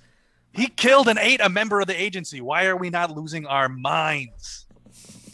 I am, just very quietly. And I'm going to read a bad situation so I can get us the hell out. Oh, heck yeah. You're reading a bad situation. You try to understand where you are and find the best way out. The best way out seems to be whenever it seems right now Jerry is the gatekeeper of your entrance and exit. Whatever this place is, it seems like he has complete mastery over it. That being said, in terms of if you wanted to manipulate him, that might be your best way out itself, because truly, the way you gathered how fast his ear came back, a physical fight with him might really not be your best bet. Got it. Mm-hmm. And if I was going to... Oh boy. Okay. If I was going to manipulate, I have manipulate for a normal person and for another hunter, and I assume that this is just another hunter, basically. Jerry's not a hunter or a person, so you're gonna roll, and we're gonna treat it as a normal person. But yeah. Okay. That's gonna. It's a mixed success. Oh wow. So on a 7 to 9, let's pull up what the thing says. Let's also switch over to the gameplay one. I've been on this for so long. Cool. Did not think that was gonna work. I'm not a charming person. What do you say? If he's a normal person, I need to tell him that if he doesn't let us out, I'm going to slowly cut off different parts of him just for fun. And for revenge for Bartholomew. Give me that in character. Listen, you half-bit vampire with weird silverware fetish and an intrinsic need to eat, I don't know, members of the agency or whatever to show you're so big and you're so in tune with this mythical darkness. We need to leave, all right? I have another intern out there, and knowing her, she's probably hurt and probably about to hurt herself some more. So I have to go save her. If you don't let us out, I am going to sick Jeff on you, and it's going to be terrible. Okay. If you all want to leave, you can leave. I've said my piece, and you've heard me out as much as you're going to. Continue to bury your head in the sand, you my little precious ostriches. It won't change the end of the world. I kind of want to hear a little bit more.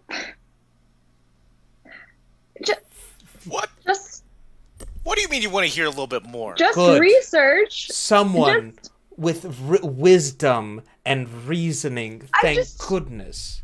If he is saying something is coming and I've been feeling it, I kind of just, and he seems to know a lot about us, so I feel like this is a warning we shouldn't just ignore. Is that insane? He's literally eaten someone that you spoke to earlier today. I'm not just saying remember he's a that. great person. I remember that. I just feel like he has information that we need. Yeah, well, maybe we could split up and then just you and me stay here, maybe eat some more of this Bartholomew and listen to more of his story. Eating a member of the agency. Okay? It is delicious. Look at me. Look how hungry I look right now. I'm a bear. Please, I just want more of this. Do you have any... I want to take some with me. Well, let's listen what he has to say. Come on. He's letting us go. He said we could go whenever we want. So we could maybe hang out here a little bit longer. I mean... I just need some more information. No, please continue infighting. It's really nice to watch. I mean, the longer we stay, the longer Simone might die. So. Oh, that's right. Yeah, no. I don't. I think that's a I good don't. point. Simone's been entirely quiet this entire time, just like it's like sitting there. What is it? Yeah, I forgot too, but you know. Simone? What have you been feeling while all this has been going on? I've been having weird visions. I feel like I'm half awake, half dead. So I just want to get out and kill this guy. I want Jeff, my cousin, to kill this being, and also me, myself, not die. Look, all right, we got to get out of here. I'll pick up Simone and then put her on my back, my bare back, and then head for the door. All right, and then I lean over the table and I say to Jerry, listen, I got to get out of here because that's my cousin. She's not doing so hot. No, you should look after her, yeah. I am going to kill you and I am going to eat you, Jerry, for what you did to Bartholomew. Because this right here, the agency doesn't leave anyone behind. Okay, that's good. And he turns on his heel. Hey, bud. What? He tosses you, while everyone else is sort of moving out, a flash drive. Yeah, go look into your friend a little. That was in his pocket. Jeff kind of stands there for a second, can't think of anything to say.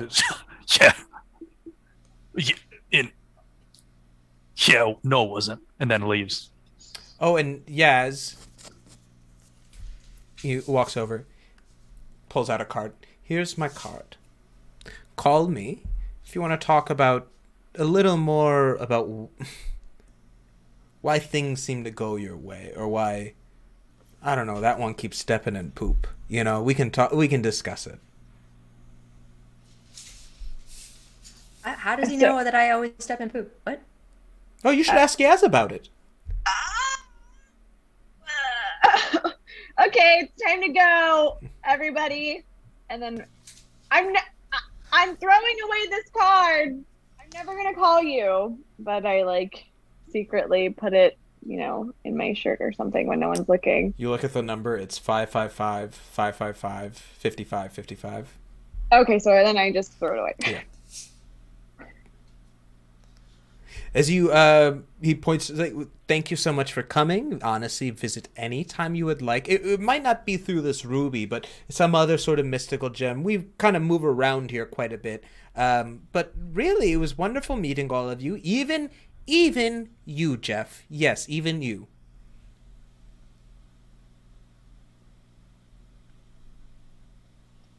I'm going to kill you. I'm going to eat you. Okay.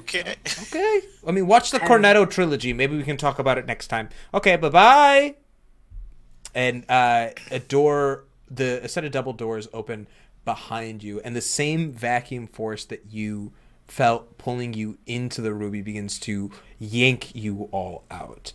Dolly, as you are standing around the space in the History Museum with the perimeter you've established, you've got different guns set up on perches and moments from everyone else, all their equipment that they've left behind as you're standing around, when suddenly you hear a ding, ding, ding, ding, ding, ding, ding, like the ruby begin to move inside its holder as it shifts and shakes and finally rattles really hard before it shatters, and the rest of your crew is see themselves around the outside.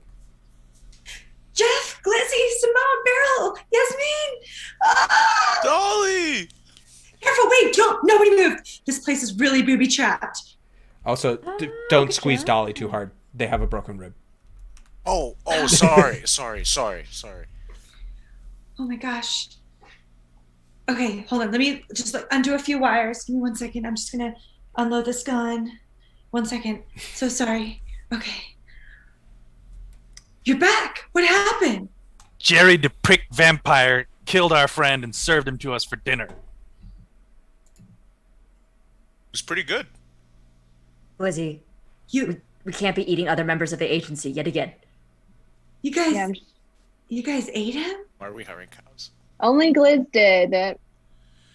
Why are there cows working in the agency?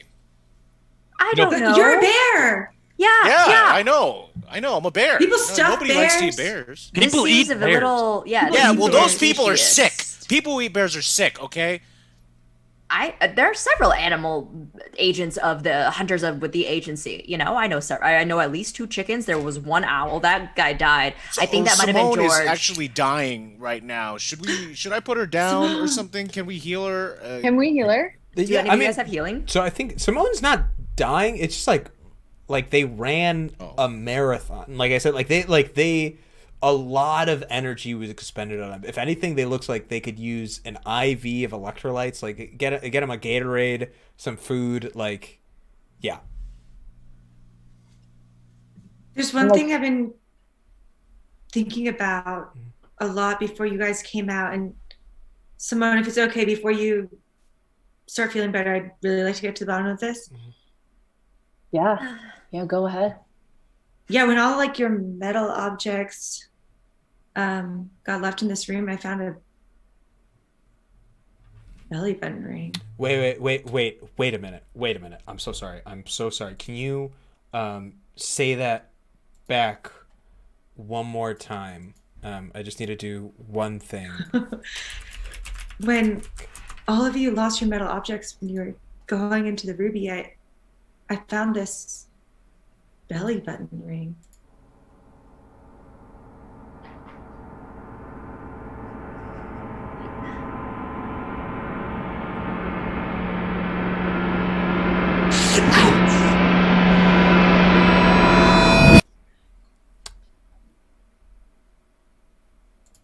Yo, is that any? Yeah. It's mine. Everyone's eyes. Yeah, it's mine. Yeah, it's mine. Jeff, What? you seem like such a straight edge guy. Yeah, well, you don't know Just like everything a about Chicago- everyone here. Okay, so just give it back to me. Sorry, my whole table fell. Oh no! That's what happens when you take people's property. Dolly's world is being rattled right now with the concept that the belly button ring was Jeff Choi's the entire time. Right. So perhaps we should go back to the agency. Simone could be dying. It seems like you've broken a rib. And Glizzy, we're going to have to figure out if it's okay that he ate the magical cow. I'll avenge you, Bartholomew, somehow. Do I get people's powers when I eat them? No. We're going to smash cut to the agency. You guys make your way back there, and you're making your way to the subsection 4 of the medics area where you see, oh, great, my favorite patient back once again. Florence, or Miss Nightingale, if you prefer. Florence, so glad to see you. Mm-hmm. You look great. You don't look a day over 125 or whatever. You look phenomenal. So I know that it seems like, yet again, 2 of my interns are hurt, but one of those interns was hurt on my watch, and the other hurt herself. And that I think you should know for the official report. Cool. So one of them hurt themselves on your watch, and the other one who was also on your watch hurt themselves. Well, one hurt themselves via a magical rug, and the other one, I actually didn't ask how you hurt yourself, but I assume it was just Dolly existing in the world. I don't know. That actually tracks. Don't worry about the kids. I'll make sure that they're all right and looked after. I'll have you know that I was attacked. I was straight up out of the blue. I looked at the moon for 1 second, and then suddenly there was a man in a vest, a turtleneck with a vest underneath it, in my presence, and he attacked me, and he hit me hard, and it broke my ribs. But I guess you don't care. I guess you just think I accidentally hurt myself because I'm so bad at stuff. I'm just an intern. I didn't say any of those things. I said you hurt yourself on a separate portion of things that I supervised. You just wanted to get out of the paperwork. But I'll tell you, No. I was attacked on duty. I was attacked on No, duty, and no, that's no. I believe that's a 580B. You have to you fill out a correct. 580B for that. That is the It's a correct. That 580. is honestly the correct form, Dolly. I've never been more impressed. Yeah, I'm very, very impressed, honestly. But I would never shirk my paperwork. That is reprehensible at the agency. We would never do that. Right, Florence? No, of You would never course. do that. Everything must be documented, including how 2 of your members were hurt on your latest mission. A training mission, right? Also, technically, the person who ran it died and was eaten as well. But that Oh my shouldn't. goodness. That is. Oof. You. I was not technically supervising Beryl, him. He was I supervising do not envy you. me. He was Oh, supervising me, and I think that should be reflected. Are you worried about your quarterly review? I might be. Yeah, it's gonna go great. It's gonna. You're gonna be fine. You're gonna be fine. Yeah. Yeah. Anyways, I'm gonna take care of these 2, and Simone, you get hooked up to an IV and kind of situated there in the evening. Dolly, you get patched up again, and you see Florence go over to you as well and be like, "All right, Dolly, what would you want to eat this evening? We have the same old options. You got your meatloaf, your spaghetti. You want I don't know chicken what it nuggets? is. I'm just in the mood for just like a Kansas City.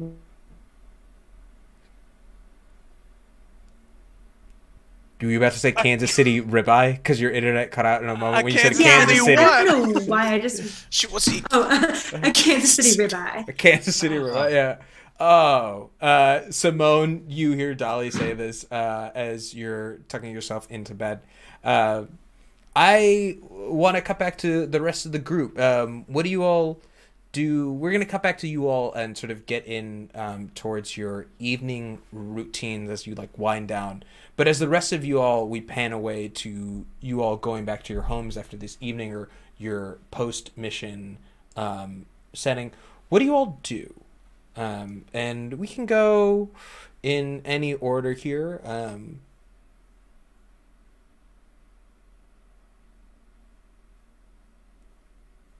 Okay, sure. This is where I just let the silence fill into the first one talks. Yeah. Yep. I drop by. I first of all, I go. Jeff goes to his local BVS and gets some first aid stuff. Short for Beavis. And then he, after he patches himself up, he takes a tuber over to Glizzy's apartment and knocks on the door. And Gliz, what are you up to? Getting your before you hear this knock. What I'm up to, I'm planning out my lesson plan for tomorrow. You come back in, you rest your whistle on the edge of the coat rack as you sit down, begin to your lesson planning. You're maybe at it for like 15, 20 minutes before you hear that knock on that door. Yeah. Hey, Jeff! Yeah. Hey, what's up, man? Sorry, not feeling too rough. I think I broke my toe, man. I'm limping. Oh, no. Listen, I just came by to give you back your belly button ring because I know you didn't want your students to know that you had that piercing. Thank you, Jeff. No, I really appreciate that. No, Yasmin would have never let me hear the end of it if they would have found out. I mean, Simone's gonna give me enough crap, but you know what? I think actually she'll be so embarrassed she won't even want to mention it ever. She won't even want to think about it. No, and look, you're pretty cut too. So you got a nice pack going. So hey, man, you got a nice pack going. You know, it'll fit you. No, I know it's more of a case. I get it. It's all right. No, you know, I'm gonna put it on right now. No, thank you. Yeah, man, maybe wash it off. Hold on. Oh, huh? I had dried blood on it. But that was my blood. Yeah, technically it was ripped out of your own stomach. Yeah, so yeah, it's like no. All right, you got the same germ. Yeah, let me count how many jewels are on it first. 1, 2, 7, 8 jewels. Thank you. All right, dude. Well, Come on, bring it in. Hey, bring it in. I'm sorry about your toe. Hey, man, you know what I'm sorry about? You one. What? You know who we owe one? Bartholomew Jeopardy, man. That's who we owe one. Yeah, he was delicious. Screw that vampire guy, though. Yeah, man. That guy. Yeah, Jerry the big vampire. Yeah, if he knows everything right now, he probably knows that we're talking crap about him. You suck. Yeah, man. I'm gonna kill him and I'm gonna eat him. I promise you that. Yeah. He probably is gonna taste great, especially with that nice long blonde hair. Fine aged meat, my friend. Mark my words. Noodles. Oh man, don't even get me started. I want to start eating other stuff now. I really want to start eating other stuff. All right, we got to keep an eye on that. Yeah. No, I know I'm cutting you a little slack on eating our friend / coworker because you are part beast and have bestial influences. But hey, you're the only one who could call me that, so that's all right. Yeah, you're the only one I can use my old voice around. Yeah. Hey, but you know what? You're getting cooler. Thanks, man. Has anybody ever told you that? Actually, literally never. You know, sometimes I'm scared that you're gonna get too cool for me. Hey, man. That's not possible. Oh, all right. I gotta go to bed early. Gotta teach some kids tomorrow. All right, let me put on my shades and get out of here, dude. Right. It's nighttime.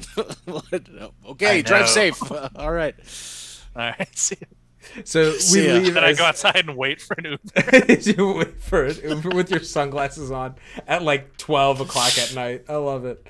Also known as midnight to other people. Just a FYI if you didn't know that. 12 o'clock at night. But moving right along, what did Yaz and Beryl get up to in this time after their mission? Just this evening on their ways back.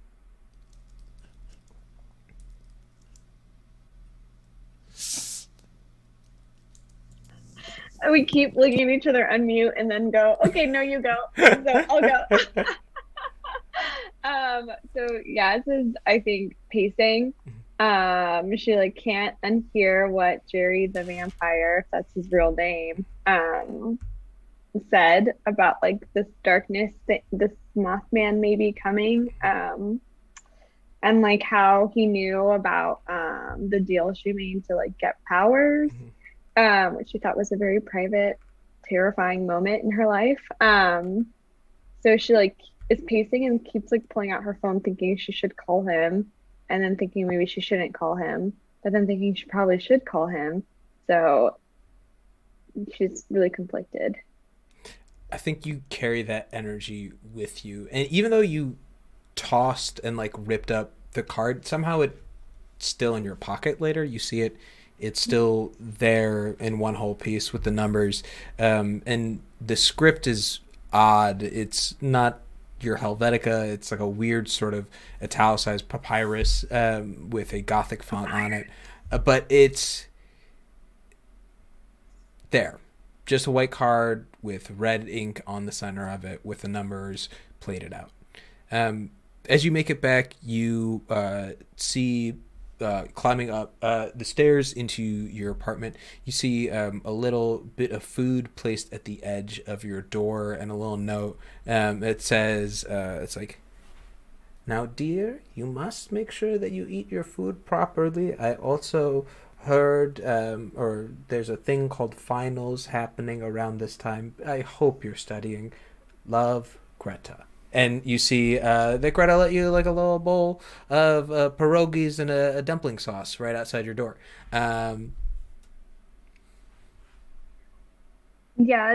you know, hurries, reads it and goes, oh my gosh. And then goes inside and cries a little bit because while eating, that was just so like nice. bawling while eating the pierogies. Yeah. No one's ever done this for me before. Hell yeah. As you're sitting there eating the pierogies thinking about this call, we're going to cut to Beryl. Beryl, what are you doing this evening? You've dropped off your team members at the medics portion of the infirmary. You've made your way out and let your other teammates out according to doors that would give them access to where they live across Chicago. You're still in the agency where you sleep, where you exist. What are you getting up to? I'm just walking back from the room that I shoved Simone into or no, Simone's in the infirmary. Dolly back in the closet or whatever. And I just sit there and I'm like, and I feel from the corner of my eye something watching me, and I'm like, "Hey, Jenny. Hey, yeah. Hey, can I? Are you busy with all your like tentacle carrier stuff, or can I?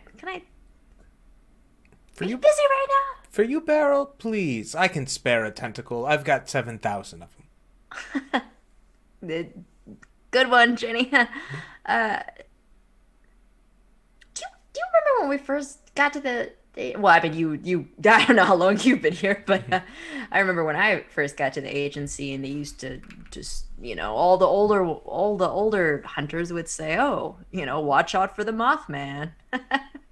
That was just like a fun company joke, right? I've never seen a single reference of it anywhere. I haven't read about it in any single mission. It's a nothing. It's just what we used to scare the kids, right? Oh yeah. And I mean, you shouldn't even be scared of the Mothman. It's what comes after the Mothman that's scary. You know this, Beryl. Every time the Mothman's sighted, something happens afterwards. There was a sighting in England, and afterwards the bridge collapsed. There was a sighting in a tunnel where afterwards, a few hours later, it collapsed underwater. There's always something that occurs after they arrive. But the Mothman themselves aren't so scary as they are just a harbinger of the destruction that arrives behind them. It's the weirdest thing. I can, hear you speak, but it's like something just scrambled. Can you say that one more time? Because all I heard was, Mothman is a joke. And can you say that one more time, Jenny? Sure. The Mothman is a harbinger of destruction in the way that he is just the messenger for what comes afterwards. He's the bringer of these things. More of a herald of what's around to come. Yeah, you know what the kids read? You ever read these comic books, these Marvel books? It's kind of like the Silver Surfer and Galactus. So the Silver Surfer is the herald of Galactus. He arrives and tells people, hey, Galactus is going to come. I'm going to eat up your planet. And then they have to do stuff about it. Think of the Mothman as like that, but for the apocalypse. I do love comics. Thanks so much for letting me know. I'm so glad you put my mind to ease and the Mothman's nothing. I love talking with you, Jenny. You always just put my mind at ease when you're not thinking about taking over everybody in a giant hive mind collective. Thanks for the chat. Beryl, you make it think like one of my consciousness isn't always plotting and thinking out about a way to get out of this hellhole. Oh, very fun. Good one. Good one, Jenny. You get me. You almost get me every time. We're going to cut back to Dolly and Simone laying in your infirmary beds. You guys both had a pretty rough days. Are you guys talking about it, explaining as the only two members who really hurt themselves along this? No offense, Jeff. No offense. None offense was meant. But y'all got really hurt. You crossed the 4 threshold where it wasn't something that you could take care of on your own. What does it look like for you all to be in the infirmary together? So Simone, you're telling me that Beryl said she saw something just like that happen to another agent and they died? So why'd she even let you use your magic like that? I don't know, but maybe what I'm thinking is maybe she wants me to learn. It's like a lesson, and I had to do it myself. She's saying that someone else literally died doing that. That's how you're supposed to learn your lesson? They don't have guidebooks for that? No, she's kind of strict, but I appreciate that. But sound like a straight A student. No, I can't. It can't leave me. Simone, can I tell you right now? Your A's don't matter. They're gonna hold you back. You're gonna be giving yourself A's and B's and C's later in life, and that's gonna stop you from doing what you want.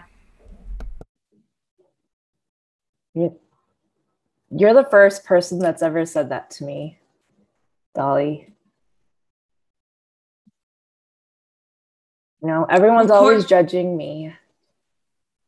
Nobody wants to, set a Harvard kid off track. But listen, you can do whatever you want to. And I don't think you should even be asking Beryl what you should be doing.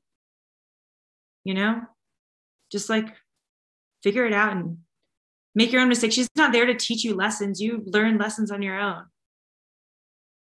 That makes so much sense because she's so much older and wiser and has lived longer. So I just thought she knew everything, but I'm just gonna have to learn everything myself, like you said.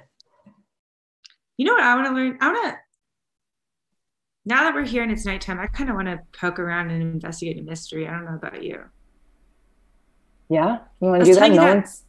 That vest guy that attacked me, he said some weird stuff about the agency, and I don't know. What did he say? He said I should be thinking about what the agency's role is and everything that's going on. Wait, so this might not be all good? Simone, nothing I've ever known has been all good. Wow, I'm going to investigate a mystery. Do it. This is a big investigative mystery, so I don't know how much I'll be able to tell you, but think about it. Get some research. Okay. Hit me with that roll. Let me hit this roll. 7. Big success. Ask 1. What was that thing where you automatically get a 12? You want to use a luck point? You can. If you want to, I'm going to tell you, this is a big mystery.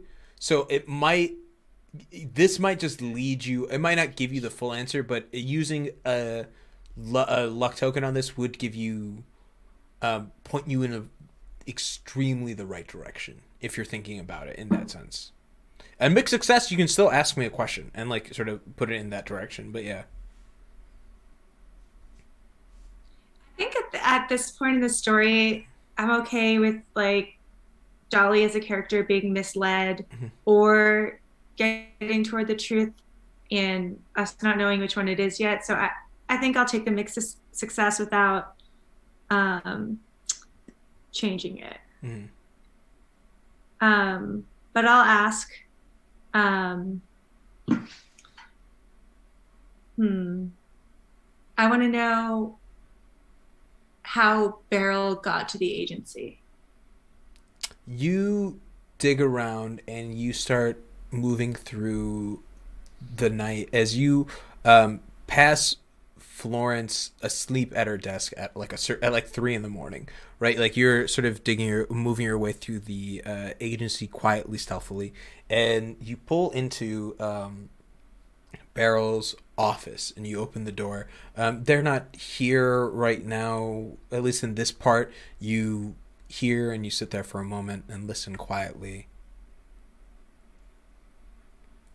They are asleep in the other room around the corner. And so as you're something's just in my eye. As you're making your way and sort of into the space exploring, you want to know a little bit more about Beryl themselves, and so start going through their desk and come across their personnel file that has their history and their information sort of tied into it. And Beryl, what does Dolly read in this? What are the things that Dolly is able to gain about your entrance into the agency? Do you tell her about does it say anything about the celery salt mine? Does it talk about the agency's presence there to begin with? I would say it has everything. Because I imagine that Beryl has been trying to collect pieces to figure out what the agency knows about her as well, as any good agent would. And so I imagine that she's got the whole thing in front of it, including the previous hunter that dies report and so on. I think, Dolly, you start looking into it a little bit more. And one of the things that you gather across this information is just history, just facts. And as you're going through, you are looking through and you stop on like a few points of interest. The history of what's it called? Beryl first getting initiated, their presence in creating the actual intern system, their rise within the agency itself, ultimately them leading to the discovery of their partner's double life. You've all known, or at least have been made clear, that part of the cost of being an agent is, once the full commitments come, a removal of yourself from the timeline. You can't be out here creating progeny and building down and setting relationships in a way that you are aberrations on that current sort of existence. It is unnormal for you to be there, and for you to create ripples because of that is unethical from the agency's perspective. And as you're going through and sort of looking at it, you realize that that was the reason that at the very least your Beryl's old partner was discovered and let go. That they were being tracked, and they had for a while been keeping it under wraps that they had established themselves a family. One that had a small home, really tucked away in the middle of the woods up in the kind of like near Aurora, but like really sort of more further out. It was not even anywhere near the city. It was further in the actual suburbs. And as you're reading about George Montgomery, you're learning a little bit more about how his loss really affected Beryl's career. His sort of the way that the discovery that Beryl had no idea that their partner was doing it, or like living this like double life, or rather the assumption from the agency that Beryl was covering it up, led to a little bit of notes you see scribbled in the margins, Beryl's assumptions around the lateral move. As you are looking at the report of all this information, you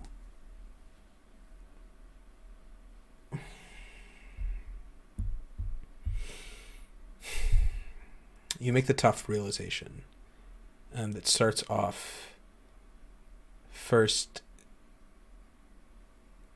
as inquisitiveness, as a hypothesis filled with denial, as something that simply just can't be true.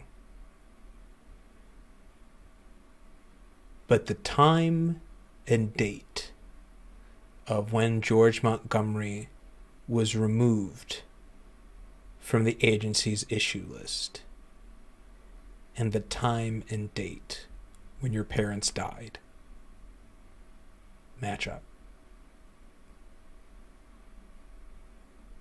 And with that, we are gonna say, to find out more, you're gonna have to see us next week. We're gonna move to outros on our episode of Stir Friday Night's Monster of the Week. We love to leave you with a good juicy bomb for those in the chat. But yeah, we're gonna sit on that. Hope you all enjoy that. I'm having a good time with it. But let's go around and say our outros. Tell them who you are. Tell them where you can find yourself on the internet and what you got going on. We're gonna go in reverse order. So kick it off. Shoo! Hi everyone. This is Shu. You can find me on Twitter and Instagram at Hello There Shu. Wednesday nights I play with these lovely folks, Stir Friday Night, and Mondays I play with Kids on Bike. A special shout out to a Sharif. Who's been, I think, hiding out in the chat, wishing that everything I did had tentacles in it, which is just very cruel of him. But you can find us on Mondays. Super fun. We're in the final portion of our campaign, so come figure out the mysteries of Techburg with us. Back to you, Masood. Moving right along. I'm going to switch us back to our talking heads since we're doing our outros. Let's move right along to Harrison. Hi everybody, I'm Harrison. You can catch me on Twitter at Harrison_happen and on Instagram at Harrison is happening. Also, you can add me on PSN, Monkey Mud. I play Apex. If any of you play Apex, please come help me get to like high diamond, please, please. Yep. Heck yeah! Moving right along, Joan. Hey, this is Joan. You can find me on Instagram at Saint Joan. Lately, a lot of people have been wanting to purchase my Instagram handle. I am willing to sell for a lot of money. So, bidders, please contact me. Yo, thanks. Please slide in those DMs and send the screenshot of your Western Union account just so we know you've got the funds to corroborate. Moving right along, Ben, tell us about yourself. And what you got going on. Yeah. Hey everybody, Ben Cummings here. You can find me at Ben Cummings with one M in Cummings on Twitter and Instagram with a lot of great posts. You can also find me Tuesday nights on Twitch at Crocodile Nasties, which is a gaming stream that both Masood and now Usra have been on. Usra was on last night. We had a lot of fun with my co-host Yabba Gabba Goo, who's just call me a bum in the chats. I don't know if we're gonna keep him around, but that's where you can find me online. And if you want to find me on the streets, I double dare you. Double dare. It's COVID, baby. Keep 6 feet away. Moving up next, we've got Usra. Tell us about yourself, what you got going on, where you can find you on the internet. Hi, yes, I'm Esra. You can find me on Twitter and Instagram at Kanye__West. That's Kanye KHANYE__West.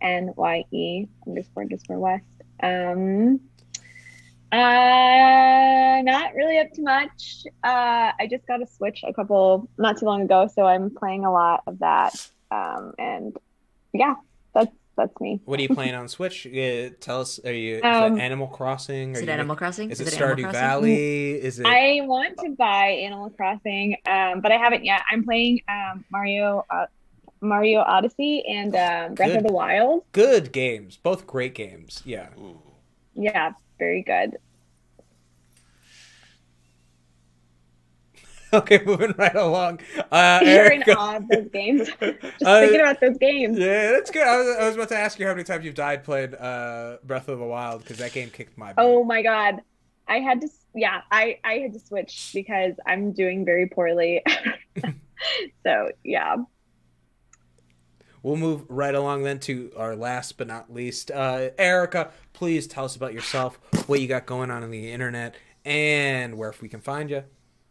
Yeah, I'm Erica. I've been playing Dolly. You can find me on the internet on Instagram at Bebica_says. What I've got coming up is I'm going to be cleaning the floor because a bunch of stuff fell off my table. So that's like really what I've got going on. Mm-hmm. Heck yeah. And I'm Masood. I've been your GM. You can find me on Instagram and Twitter at MaroodBoy. And I agree with everyone's statements in the chat. Yes, Breath of the Wild is totally worth it. Stardew's wonderful. Undertale is incredible. It is a really, really good game. Play it in pacifist mode. That's all I'm gonna say to you. Yeah, there's a whole thing. But otherwise about me, you can find me here on Wednesday nights with these wonderful, wonderful people at Stir Friday Night playing Monster of the Week. You can catch me on this Saturday. I'm doing a spot with the Geekspective podcast. Doing a show over on Rocket Orca's channel. It's going to be a good time, having a lot of fun. Stay tuned on my Twitter for more information about that.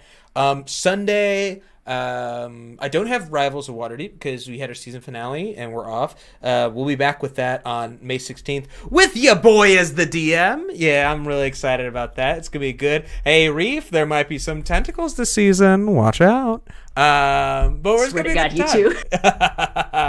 And then on, what's it called? On Tuesdays, I do Indoor Recess with my wonderful friends playing Generation Fantasy on the Dungeons & Dragons channel, sponsored by Roll20. It's a good time, but pretty much I'm online Sunday through Wednesdays, sometimes Thursdays. I've been really bad about Once Upon a Game, but Gating Man, I will get back there. But anyways, find me on Instagram and Twitter at Marudeby. That's the best way to keep up with everything I got going on. But we're Stir Friday Night. You can find us on twitter.com/Stir Friday Night.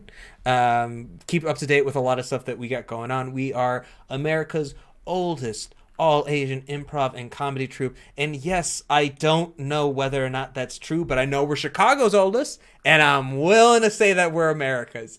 But yeah, we do a lot of comedy stuff. We've been playing tabletop games. We're doing this with Roll20. Want to give a shout out to Evil Hat Productions for sponsoring us and supporting us in our play of their wonderful, wonderful game, Monster of the Week. If you want to find out more, check out the VODs online, or just head on over to the Twitters. But in the meantime, we are Stir Friday Night. We'll see you next week. Thanks for hanging out. Bye-bye.